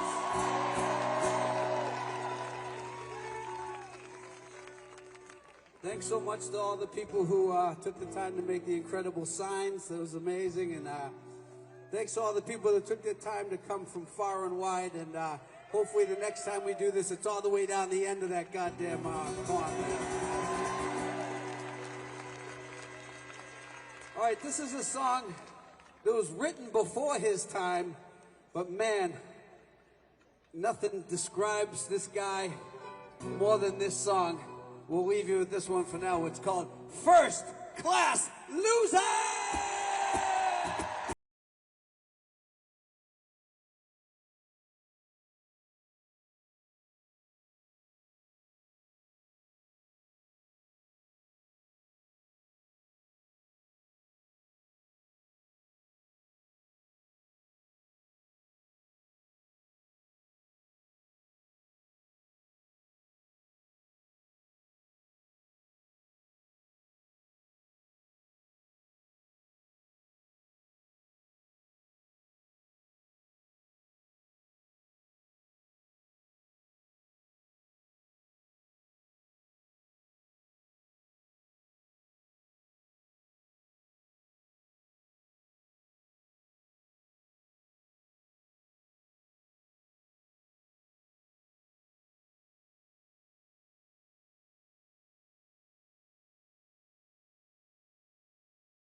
Let him hear it, everybody! All right, guys, we're going to have to kind of rush. Our permit ends at 2, and NPS is going to cut our sound at 2:15 because they're sticklers unless you're a 34-count felon living in our White House.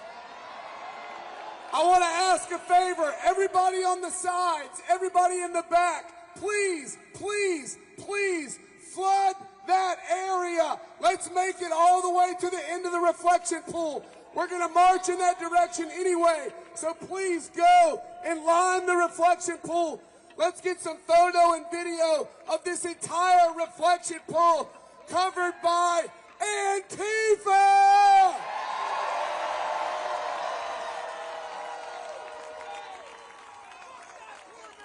This next guy is one of my favorite people in this movement, a prince of a man.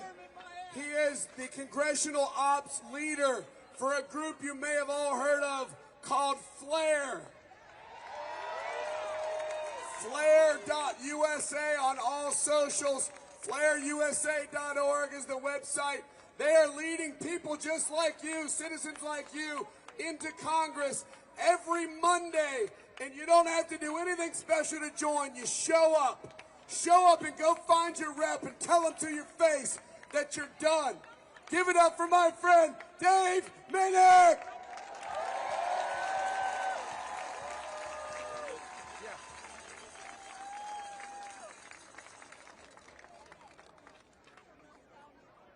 To my fellow patriotic Americans, thank you for being here. And to the people watching from home, we feel your solidarity. Thank you for showing up during one of the most dangerous moments in our nation's history. My name is Dave, and I am one of the lead organizers of FLARE USA, which stands for Liberation and Resistance Everywhere. I stand here on behalf of every volunteer of FLARE. It is an honor of my lifetime to speak here today. Now, people sometimes ask, what makes America great? I will tell you, it's you. Our greatness comes from our diversity, comes from our immigrants, our strong women, and from our communities that lift each other up. America is great because we embrace empathy, and because we believe that tomorrow can be better today for every single American. Now, our Constitution was written by imperfect men who committed grave injustices.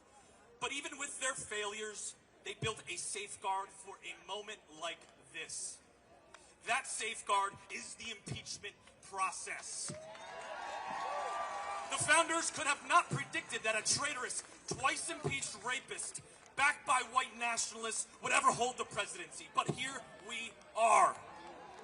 And because we are here, we must use every constitutional tool they left us. Not tomorrow, not eventually, now. 62 years ago, right on these very steps, Representative John Lewis and Dr. Martin Luther King Jr. gave us a blueprint for how to struggle through strife.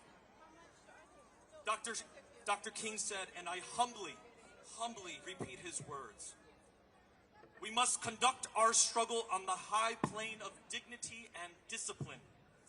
We must not allow our creative protest to degenerate into physical violence.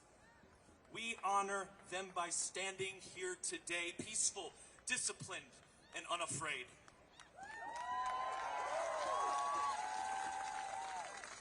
Since May 1st, my fellow FLARE volunteers have embodied that ethos.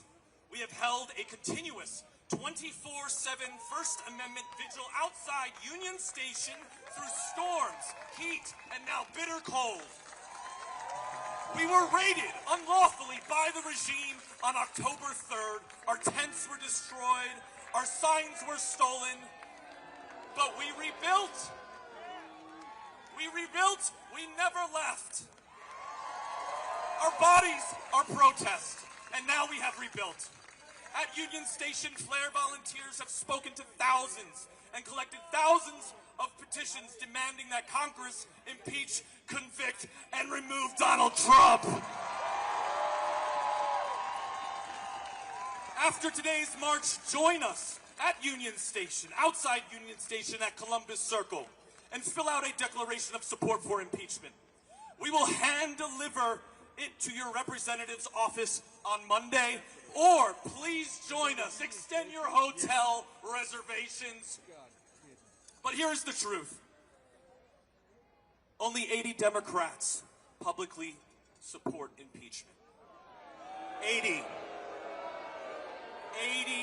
Democrats. That is unacceptable. But you already know the good news. Representative Al Green will be introducing new articles of impeachment before the Christmas break. And when he does, it will force a vote. Democrats, you have an opportunity to redeem yourselves. An opportunity to redeem yourselves and honor your oath. So let me ask the Democrats directly. Are you listening to us? Chuck Schumer, are you listening to us? Hakeem Jeffries, are you listening to us? History, how will history remember you? We, the people, demand impeachment, conviction, and removal. Now, Representative Al Green personally gave Flair volunteers the title of impeachment warriors. Now, it is your turn to become one, and I want you to do this with me. Make a fist. Raise it high, higher. Everyone in the back so the cameras can see. Repeat after me. I stand for the Constitution. I stand for the rule of law. No president is above the law. I will urge my members of Congress to support impeachment, conviction, and removal. You are now impeachment warriors. Give yourselves a hand.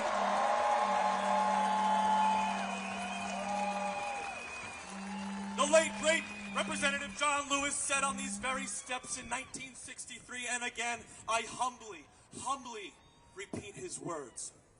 Wake up, America. Wake up. For we cannot stop, and we will not be patient. My fellow Americans, you are now awake. We are all awake, and we will not be patient. So today we demand what the Constitution requires. Impeach, convict, and remove the traitor from office. Say it with me. Impeach, convict, remove. Raise the fist. Impeach, convict, remove. Thank you. Thank you. Let's go make history. Please follow us at Flair.usa on all socials and visit FlairUSA.org. And to my friend Kira Havens from CitizensImpeachment.com, please go there. CitizensImpeachment.com to support impeachment from home. I love you, Dad. Thank you all. Thank you so much, everyone.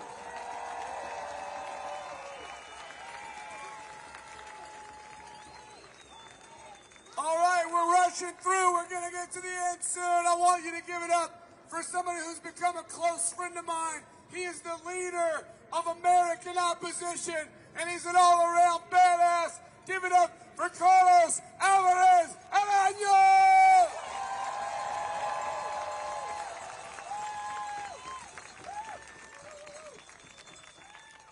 Good afternoon, everybody.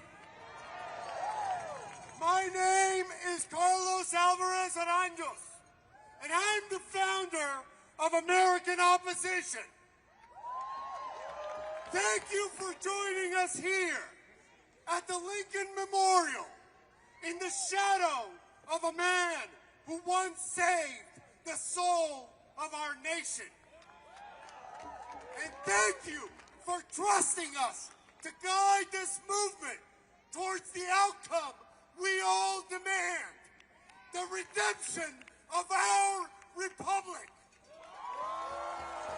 Donald Trump has challenged the basic parameters of human civilization. He has uprooted right and wrong and somehow made it acceptable to be foundationally indecent. He has normalized behavior that has always been unforgivable.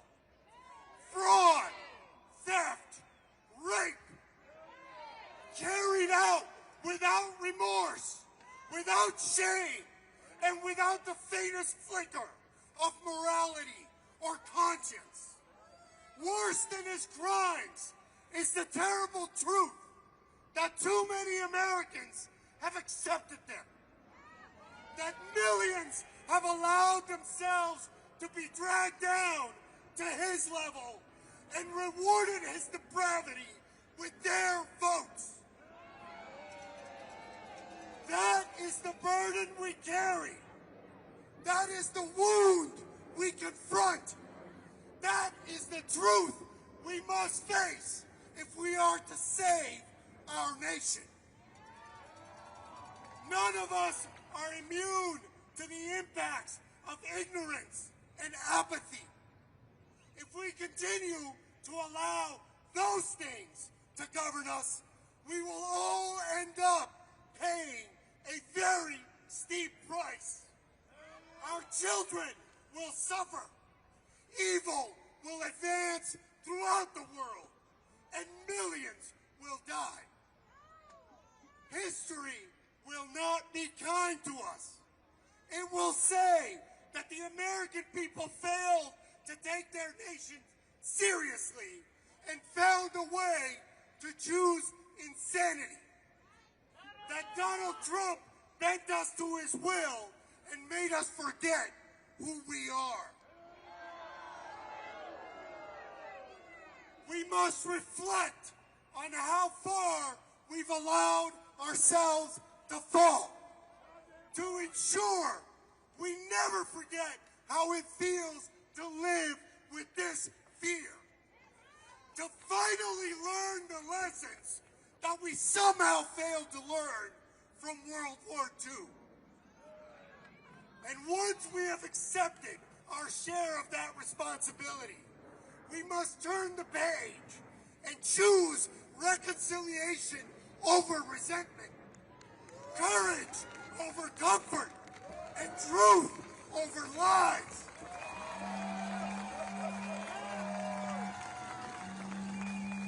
Because for as far as we have fallen, for as much as we have lost, and for as much pain as is yet to come, I know this: America will rise.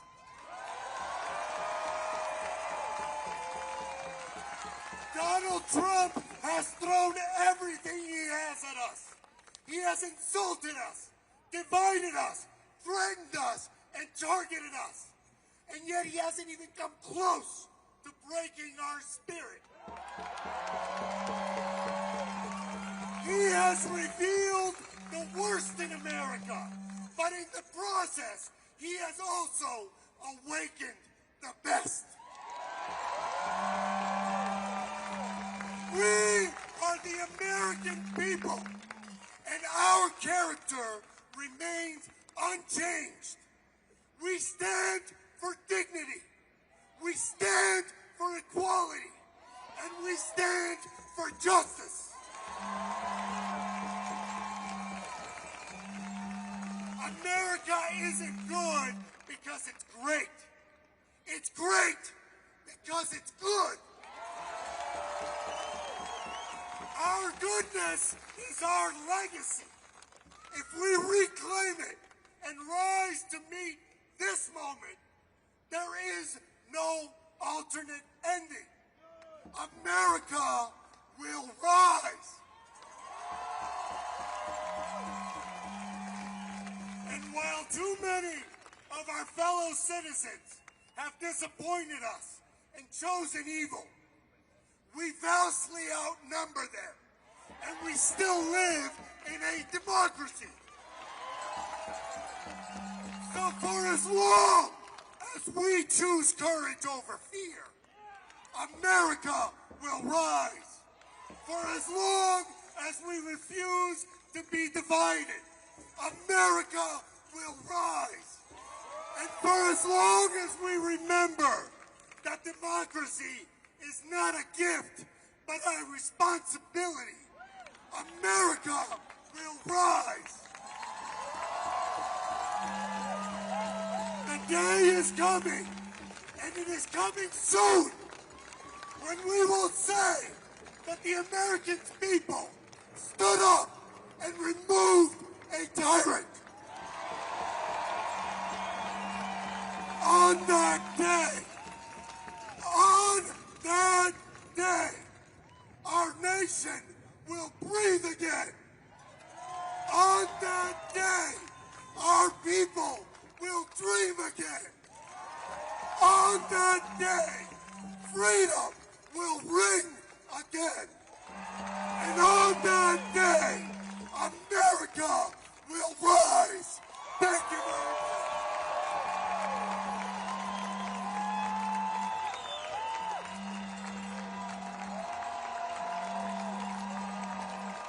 This next speaker is running for office, and as far as I know, she's the only candidate running for office who's been picked up by an ICE officer and thrown on the ground. I want leaders that will put their bodies between me and fascism. Do you?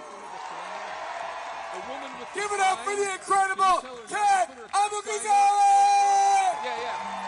Thank you.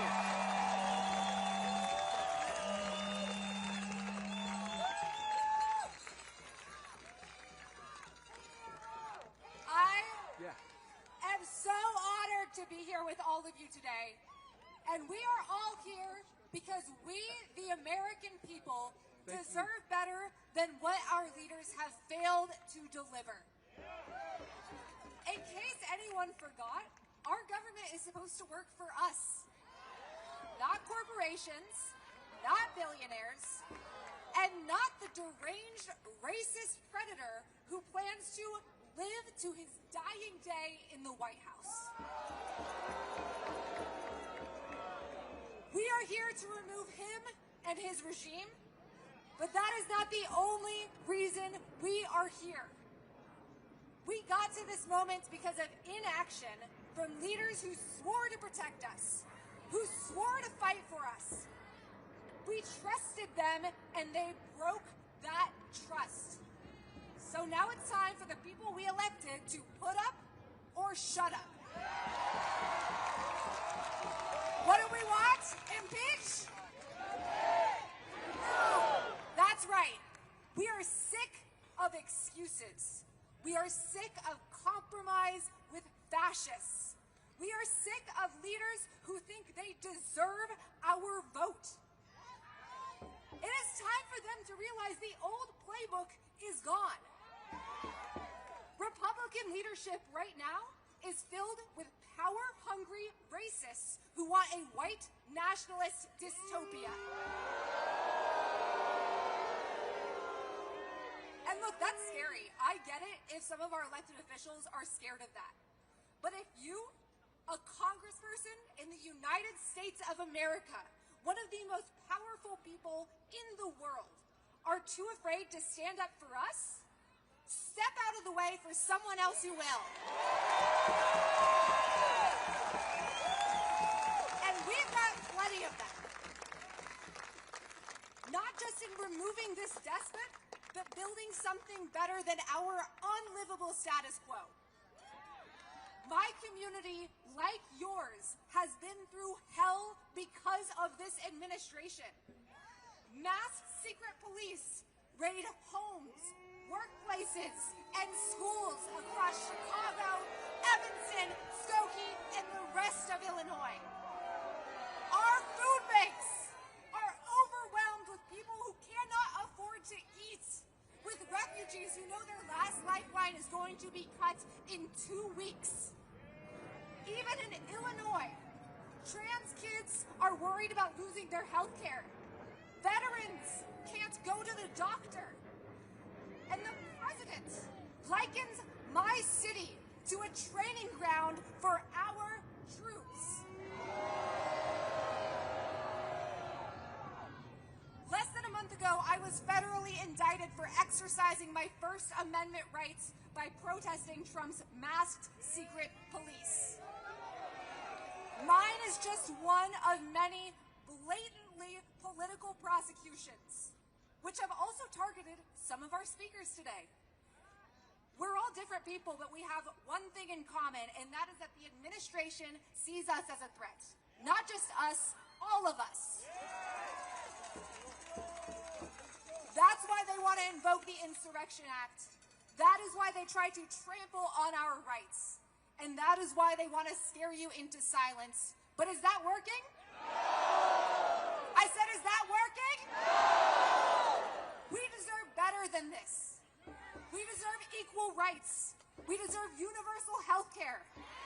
We deserve a Green New Deal. We deserve the best education system in the world, strong unions. We deserve free college and affordable housing. We deserve maternity leave and childcare, and not breaking our backs for billionaires who don't give a damn about us. We deserve so much more than what our leaders have failed to deliver, but they have a chance to redeem themselves, to step up now. But the first step is impeachment. Impeach? Remove! The reality is that we, the people, the voters, have been resisting more than the people that we elected. We have borne the brunt of what this administration is doing, and we are tired of it. So to our representatives, we don't want any more excuses.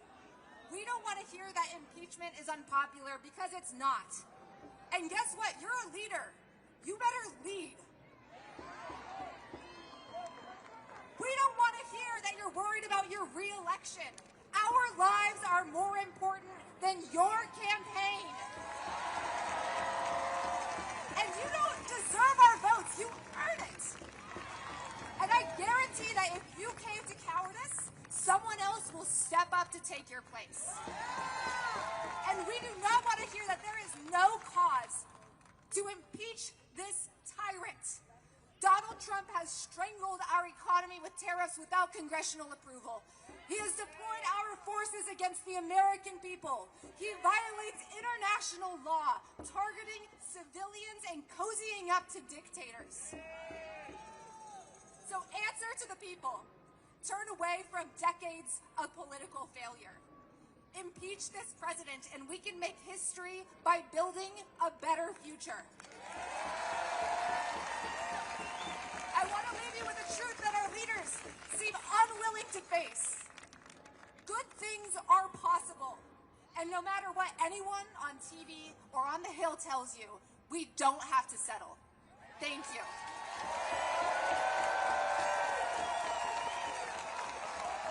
Okay, everybody, we have one more speaker. I want to thank all the influencers that helped get this crowd here. It's because of these social media people putting their money where their mouths are and showing up with us that you're here. So thank you to all of them. And thank you very much to my good friend who's made it his job to occupy this city and fight this shit, Jolly Good Ginger!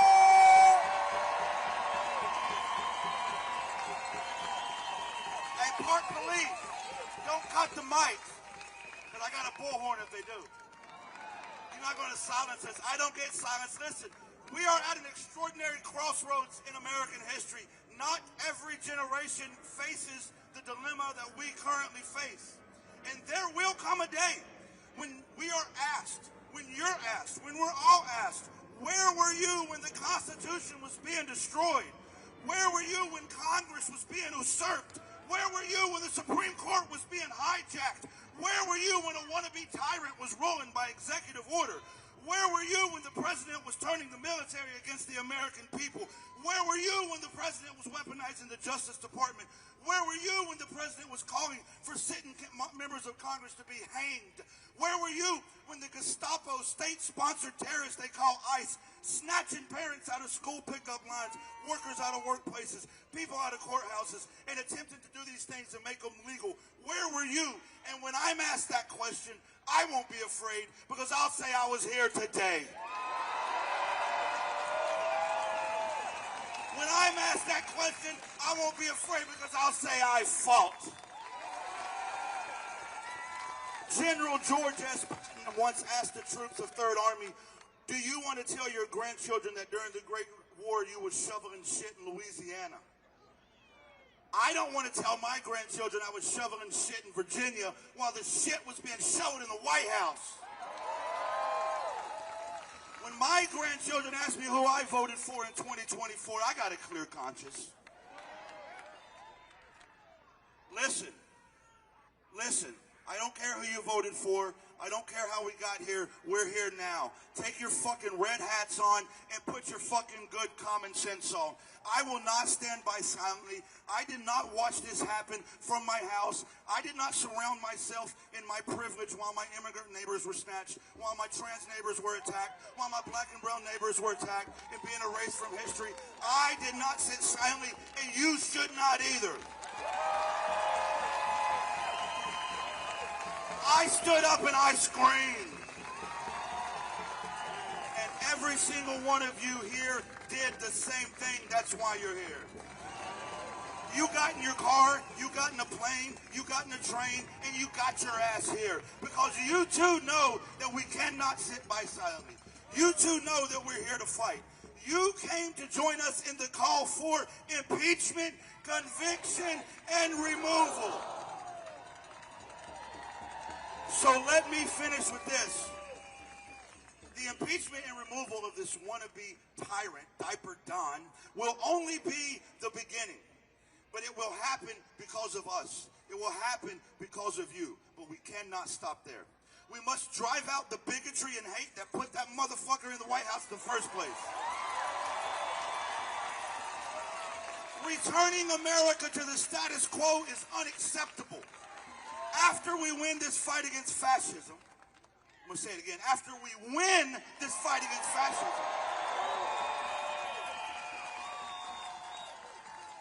after we win, it is absolutely our responsibility to demand an America for all. An America that doesn't deport our fellow humans, but rather recognizes that immigrants make America great. We must demand an America that loves and accepts trans human beings, an America that recognizes trans rights are human rights. We must demand an America that denounces white supremacy and takes accountability for what has been happening to the black and brown community for centuries, an America that rights the wrongs of yesteryear. As a combat veteran of this country, I fought for that America. I fought for the America that I want to pass down to my children. And it's an America for all. So I will end with this warning to Donald Trump and to MAGA. If you think we can't stop you, if you think we can't win, in the immortal words of the president you wish you were, yes, we can. Yes, we can. Yes, we can. Yes, we can. Yes, we can.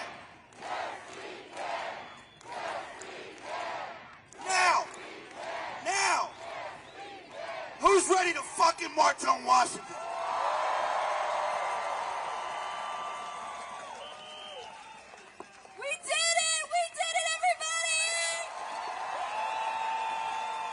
Once again, I'm Jessica Denson, founder of the Removal Coalition. Cliff Cash on behalf of the entire Removal Coalition. We love you. Thank you. God bless America. All right before the Dropkicks march us out, we need you all to be heading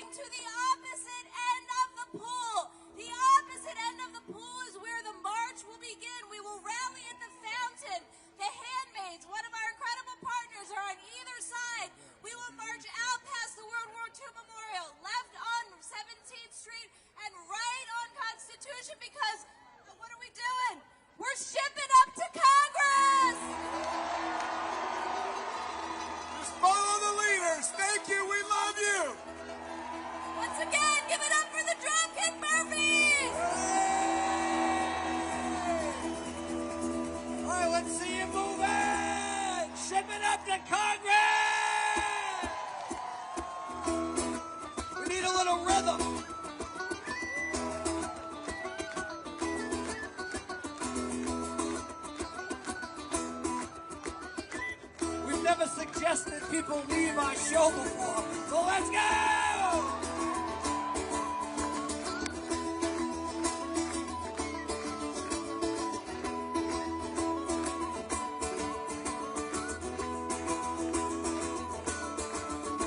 I'm a sailor, pay, and I lost my leg. Climbing up the top sail, I lost my leg.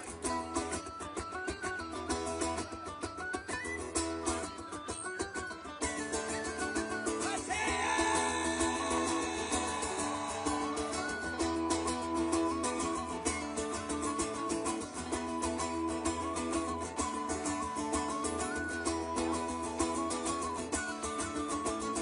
shipping up to Congress.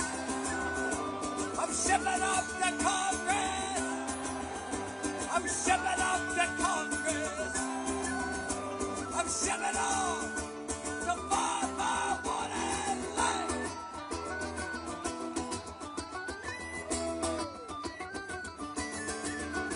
I'm a sailor, pay, and I lost my leg. Climbing up the top sails, I lost my leg.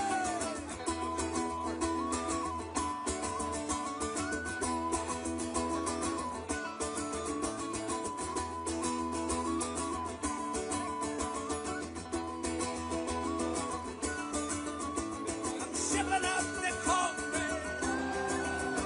I'm shipping up to Congress. I'm shipping up to Congress. I'm shipping off to impeach a fucking president.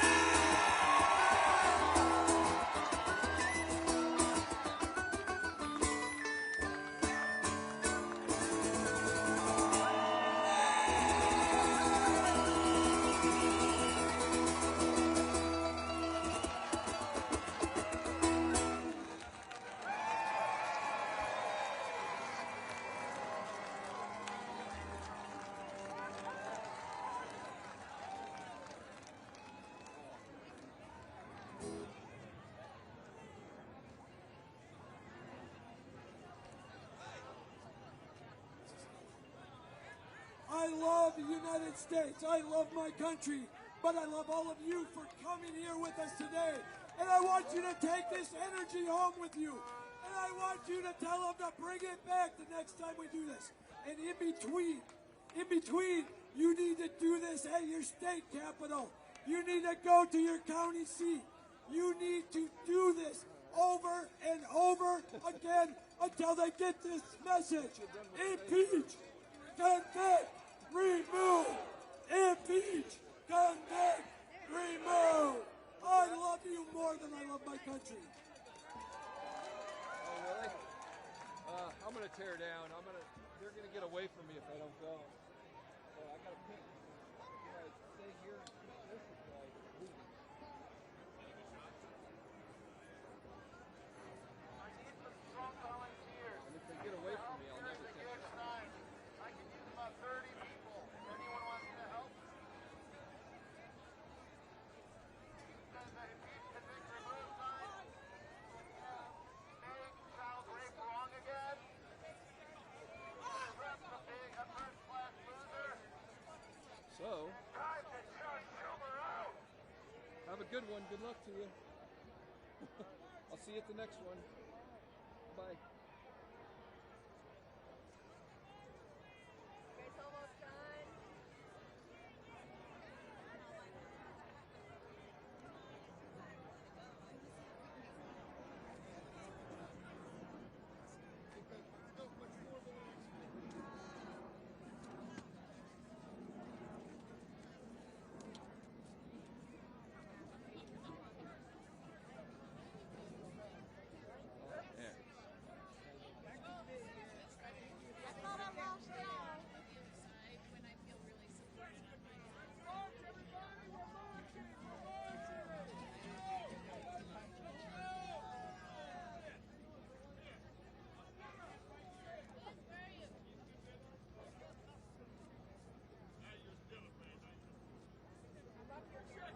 Check. Check.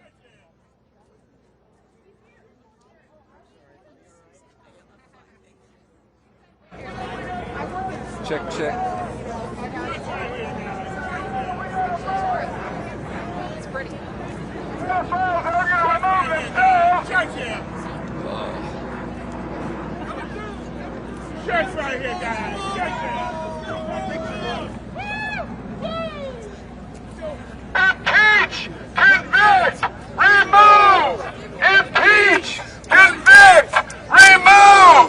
Impeach, convict, remove. Impeach, convict, remove. Sorry, excuse me. Coming through, watch out! Impeach, convict, remove. Anybody want to carry the middle? It's more flaccid than a night at Mike Johnson's house. It's more flaccid than Mike Johnson pretending to be attracted to women. There we go. Impeach, convict, remove. Impeach, convict, remove. Impeach, convict, remove. Impeach, convict, remove. And learn about Pavlovitz, the revolutionary leader who's been pointing out the growth of the descendants of the Confederacy. We want to bring America back to an open genocidal racism, open misogyny and patriarchy. Impeach, convict, remove.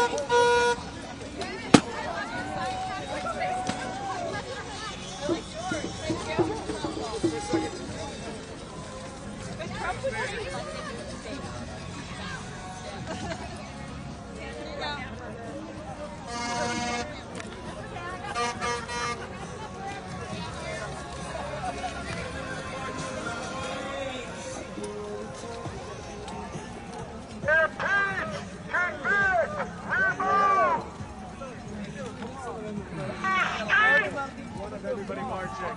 Keeping an eye on you. Just for your safety and Remove!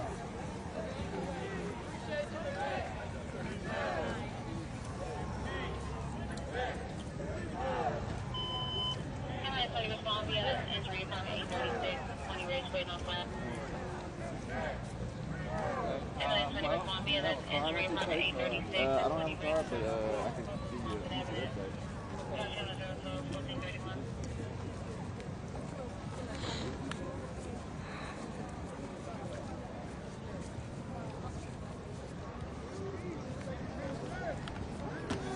well, you know, the people here.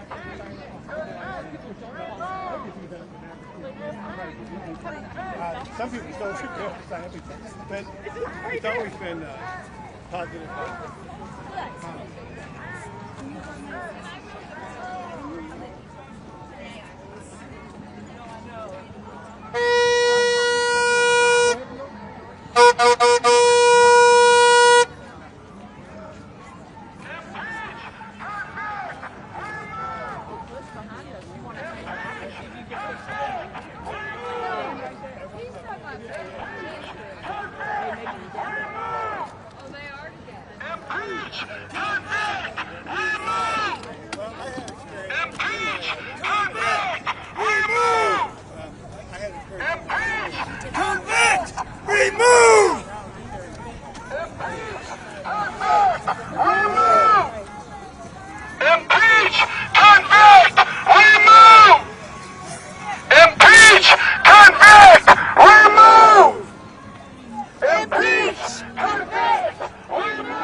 Watch out!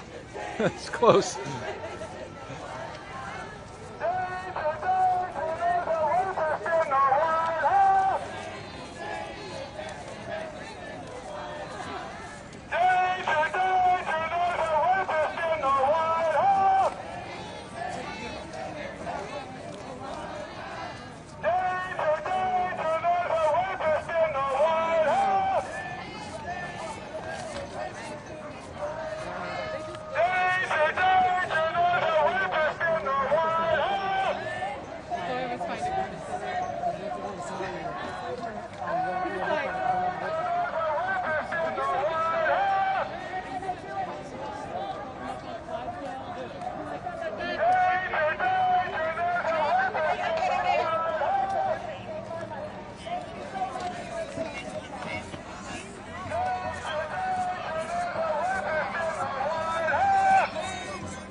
There's a rapist in the White House. I'm one of the atheists you mentioned, and I appreciate that. I love what you do. There's a rapist in the White House.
Excuse me, sir. Mind if I sneak by you? Thank you.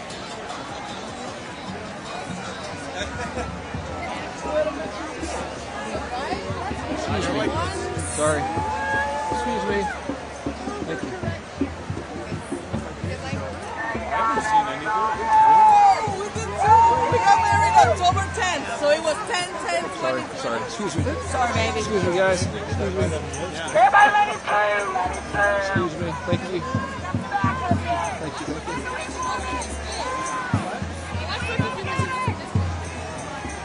Excuse me, on your right.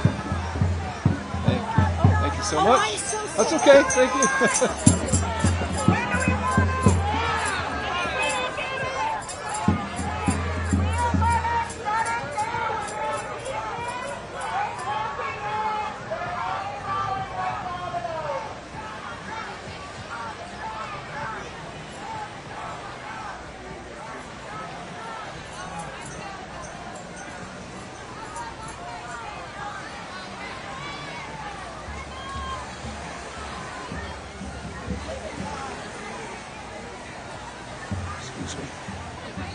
Excuse me, guys. Can I sneak by you? Thank you.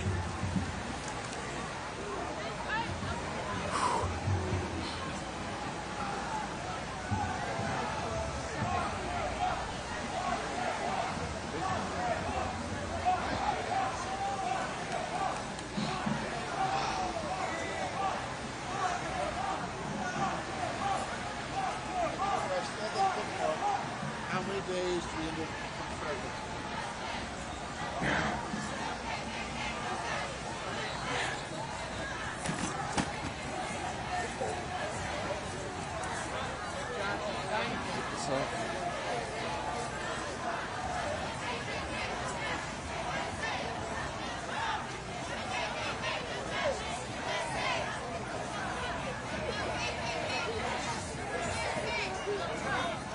KKK, no fascist USA! No Trump! No KKK! No fascist USA! Hey, no KKK! No fascist USA! No Trump! No KKK! No fascist USA! No Trump! No KKK! No fascist USA! No Trump! No KKK! No fascist USA!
This is what democracy looks like!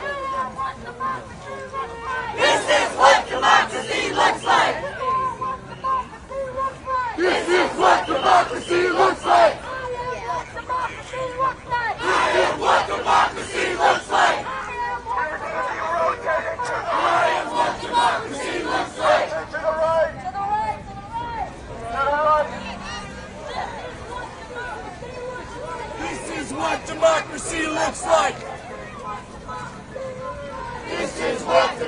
democracy looks like. This is what democracy looks like. This is what democracy looks like.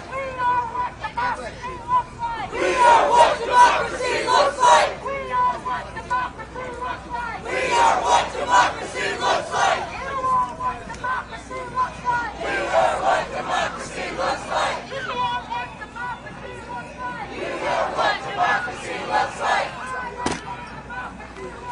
I am what democracy looks like. I am what democracy looks like. This is what democracy looks like. This is what democracy looks like. This is what democracy looks like. This is what democracy looks like. No KKK, no fascist USA. No Trump. No KKK, no fascist USA. No Trump. No KKK, no fascist USA. No Trump. No KKK, no fascist USA. No KKK, no fascist USA. No Trump. No KKK, no fascist USA. No Trump. No KKK, no fascist USA. No KKK, no fascist USA. No KKK, no fascist USA. No Trump. No KKK, no fascist USA. No Trump. No KKK, no fascist USA. No Trump. No KKK, no fascist USA. No Trump. No KKK, no fascist USA. No Trump. No KKK, no fascist USA. No Trump. No KKK, no fascist USA. No KKK, no fascist USA. No KKK, no fascist USA. Donald Trump is a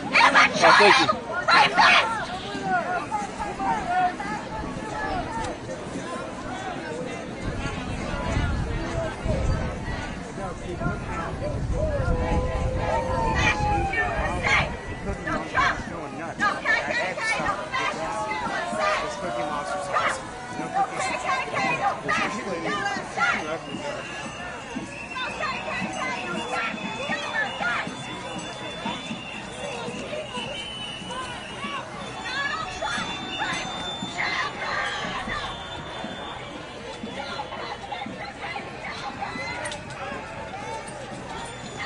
No KKK, no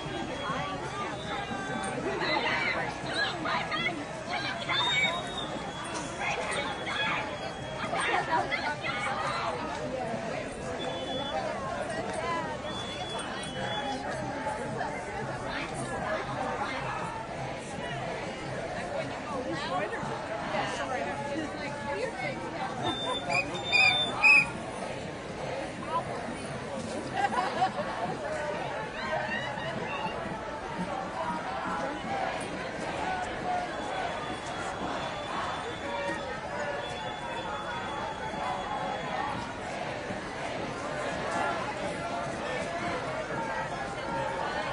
Trump, rape children. Uh-oh, he's eating it.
Kick the bastard out. Kick the bastard out.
I didn't really bring the right gear for it.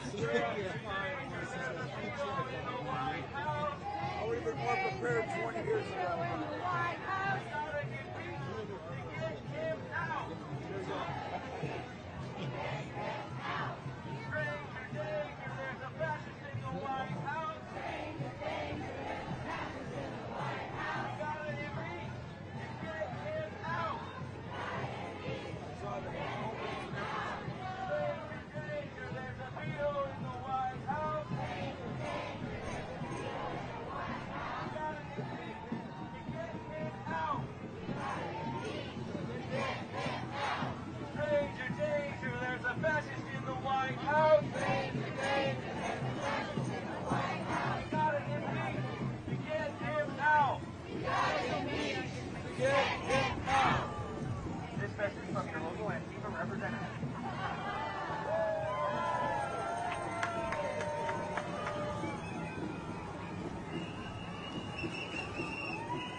Trump!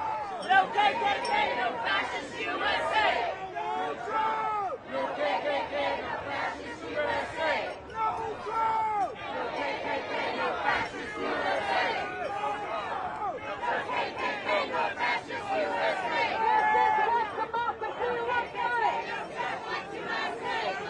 This is what democracy looks like! This is what democracy looks like! We are what democracy looks like! We are what democracy looks like! We are what democracy looks like! We are what democracy looks like! You are what democracy looks like! You are what democracy looks like! You are what democracy looks like! You are what democracy looks like! I am what democracy looks like! I am what democracy looks like! I am what democracy looks like! I am what democracy looks like!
Folks, come on, don't be shy.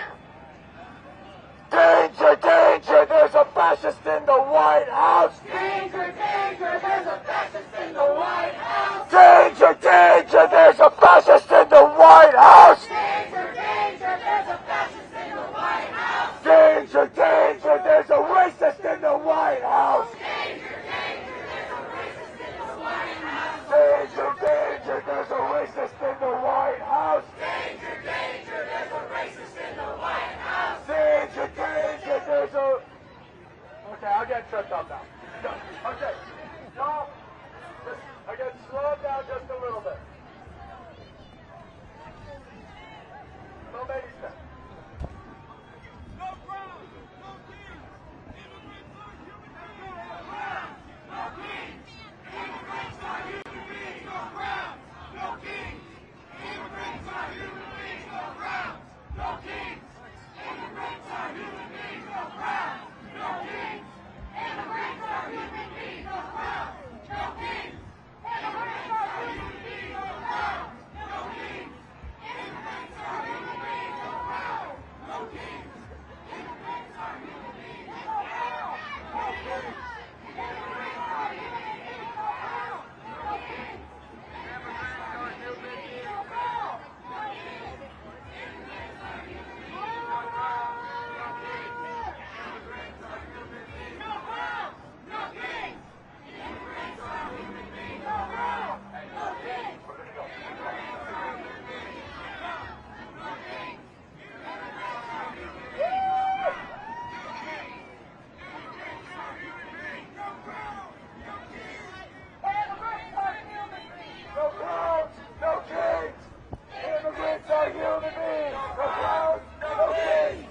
Immigrants are human beings. No grounds. No kings. Immigrants are human beings. No grounds. No kings. Immigrants are human beings. No grounds. No kings. Immigrants are human beings. No grounds. No kings. Immigrants are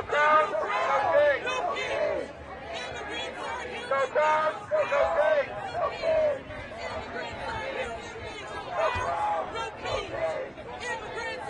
No grounds. No kings. No kings. Immigrants are human beings. No grounds. No kings. No kings. Immigrants are human beings. No grounds. No kings. Immigrants are human beings. No grounds. No kings. Immigrants are human beings. No grounds. No kings. Immigrants are human beings. No grounds. No kings. Immigrants are human beings. No grounds. No kings. Immigrants are human beings. No grounds. No kings. Immigrants are human beings. No grounds. No kings. Immigrants are human beings. No grounds. No kings. Immigrants are human beings. No grounds. No kings. Immigrants are human beings. No grounds. No kings. Immigrants are human beings. No grounds. No kings. Immigrants are human beings. No grounds. No kings. Immigrants are human beings. No grounds. No kings. Immigrants are human beings. No grounds. No kings. Immigrants are human beings. No grounds. No kings. Immigrants are human beings. No grounds. No kings. Immigrants are human beings. No grounds. No kings. Immigrants are human beings. No grounds. No kings. Immigrants are human beings. No grounds. No kings. Immigrants are human beings. No grounds. No kings. Immigrants are human beings. Are you guys ready? We're going to push it up a little bit. No hate. No fear. Immigrants are welcome here. No hate. No fear.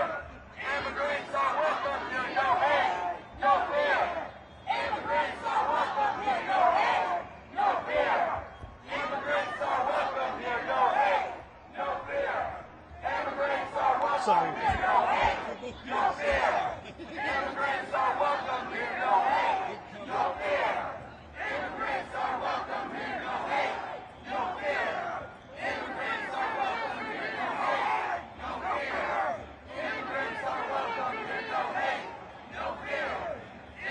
Immigrants are welcome here. No hate. No fear. Immigrants are welcome here. No hate. No fear.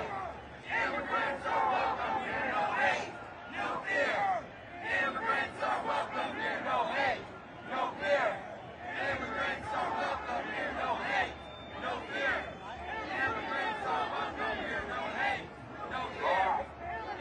welcome here. No hate.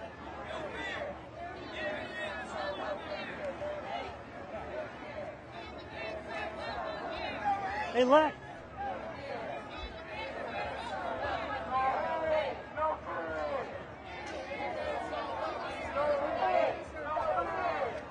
Immigrants are welcome here. No hate. No fear. Immigrants are welcome here. Immigrants are welcome here. No hate. No fear. Immigrants are welcome here. No hate. No fear. Immigrants are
take this picture for me.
Everybody, I want to introduce you folks to the people that are really going to save this country right here. We have a representative of the Frog Army on site. Frogs against fascism.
Very carefully. Mother Nature treat me. She's gonna pick me out. Oh, yeah?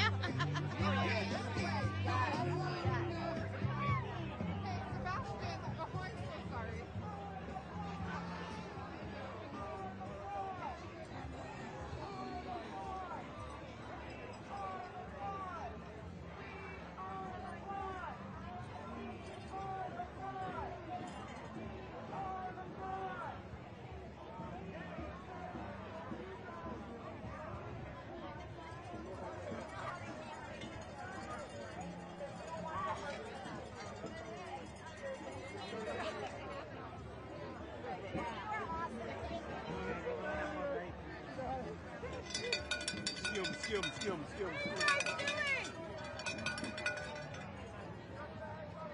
got one of the marshals of it.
King t-shirts. No King t-shirts.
That's fine. I saw you pull away. I was like, whoa. Oh, no. Not everybody wants that up there. Thank you.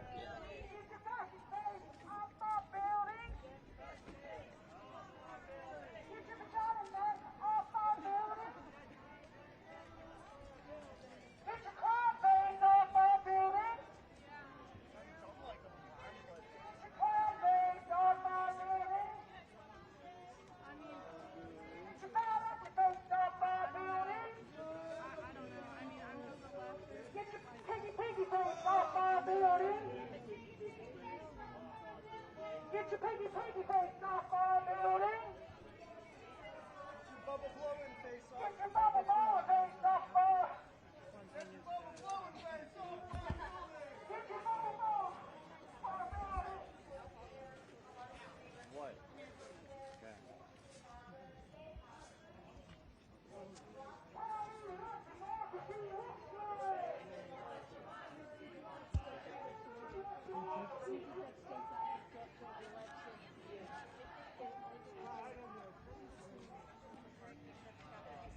Yes.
turn.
He was chasing around young girls, put ketchup on his ear. He even blew Bubber in the rear. Trump was sucking Bubber on the Jeffrey Epstein plane. Trump was sucking Bubber on the Jeffrey Epstein plane. He was chasing around young girls, put ketchup on his ear. He even blew Bubber in the rear. Fuck guys, I'll say it again, everybody. Fuck guys. You're all my best friends, everybody! Our former Klansmen! Fuck guys! One more time, everybody! Fuck guys! Alright, two more, I lied, everybody! Fuck guys! Cause we're in a great town, there's no need to hate on the ground. Trump was flying on the Jeffrey Epstein plane, blowing Bubber on the Jeffrey Epstein plane. He was chasing around young girls, put ketchup on his ear. He even had himself a beer. Trump was on the Jeffrey Epstein plane, blowing Bubber on the Jeffrey Epstein plane. Young man, if your skin is brown, young man, get the fuck out of town. Everybody, let's dance. Fuck guys. I'm saying fuck guys. Cause we're in a good town. There's no need to hate on the ground. Fuck guys. One more time, everybody. Fuck guys. Alright, two more, I lied, everybody. Fuck guys. Cause we're in a great town, there's no need to hate on the ground.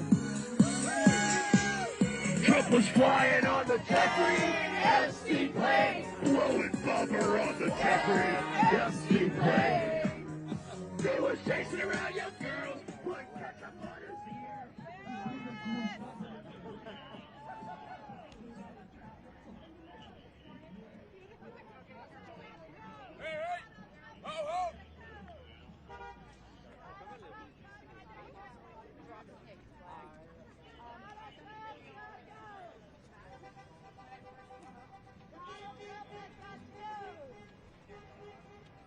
Donald Trump has got to go!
I've had that too.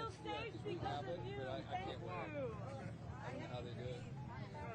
Try to get this. I'm gonna try to get this back. Danger, danger, there's a puddle in the White House.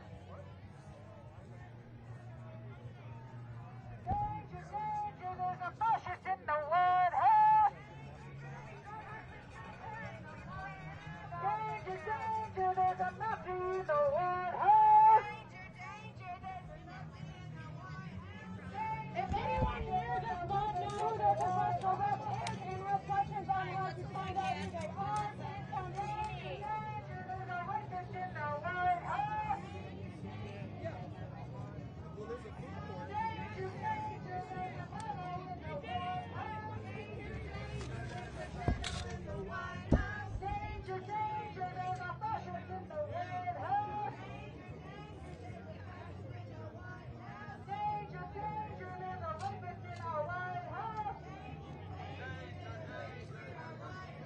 Danger, danger, there's a rapist in our White House. Show me what democracy looks like. Show me what democracy looks like. This is what democracy looks like. Danger, danger, there's a puddle in the White House. Danger, danger.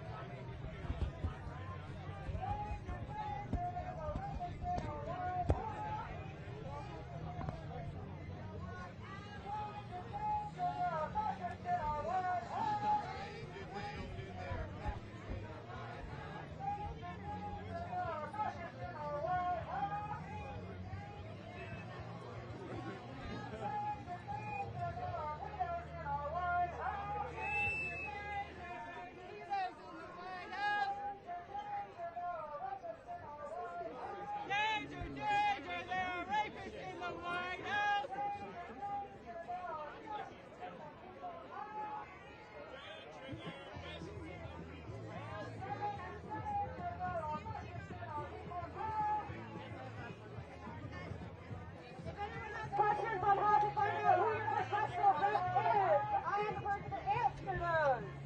If anyone has questions on finding a professional rep to get connected with Claire, please, no tag. I haven't seen mine in a year. I've been hiding here.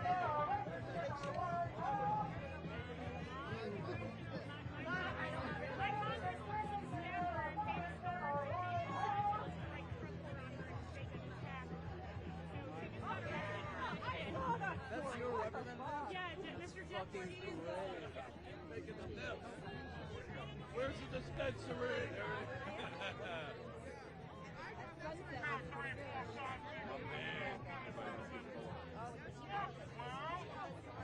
Radical left fucking lunatic.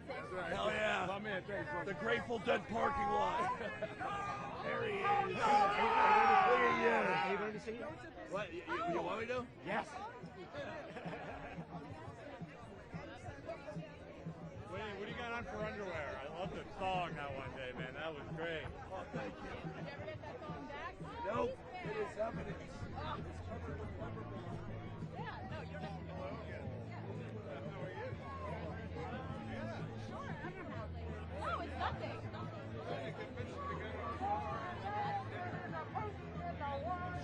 I'm looking. Oh my God, look at that giraffe across me. You are blind. That is my brother. Where is the It is for Jonathan in the White House.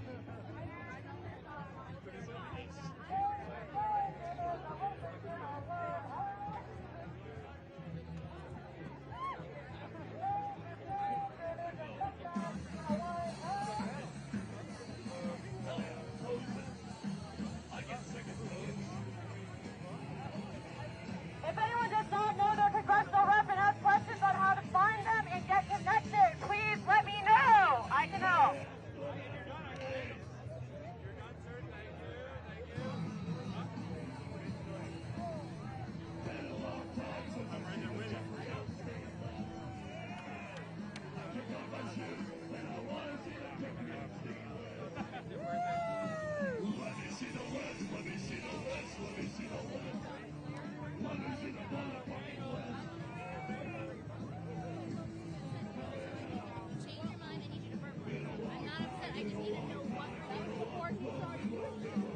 I'm sorry.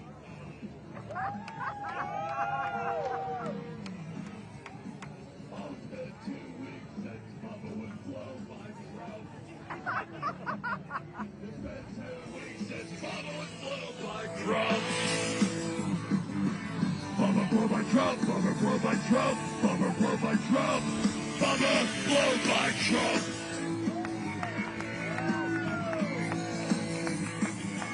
Been a long time,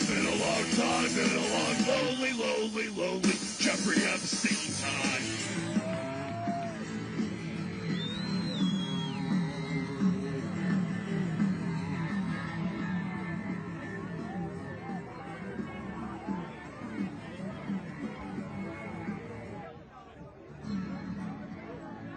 You guys are amazing. We're having a new Coachella tour.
The 2 minutes of the MC prison video's gone. Oh yeah, Bubba was blown by dawn. Everybody.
call from Zoe.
Are you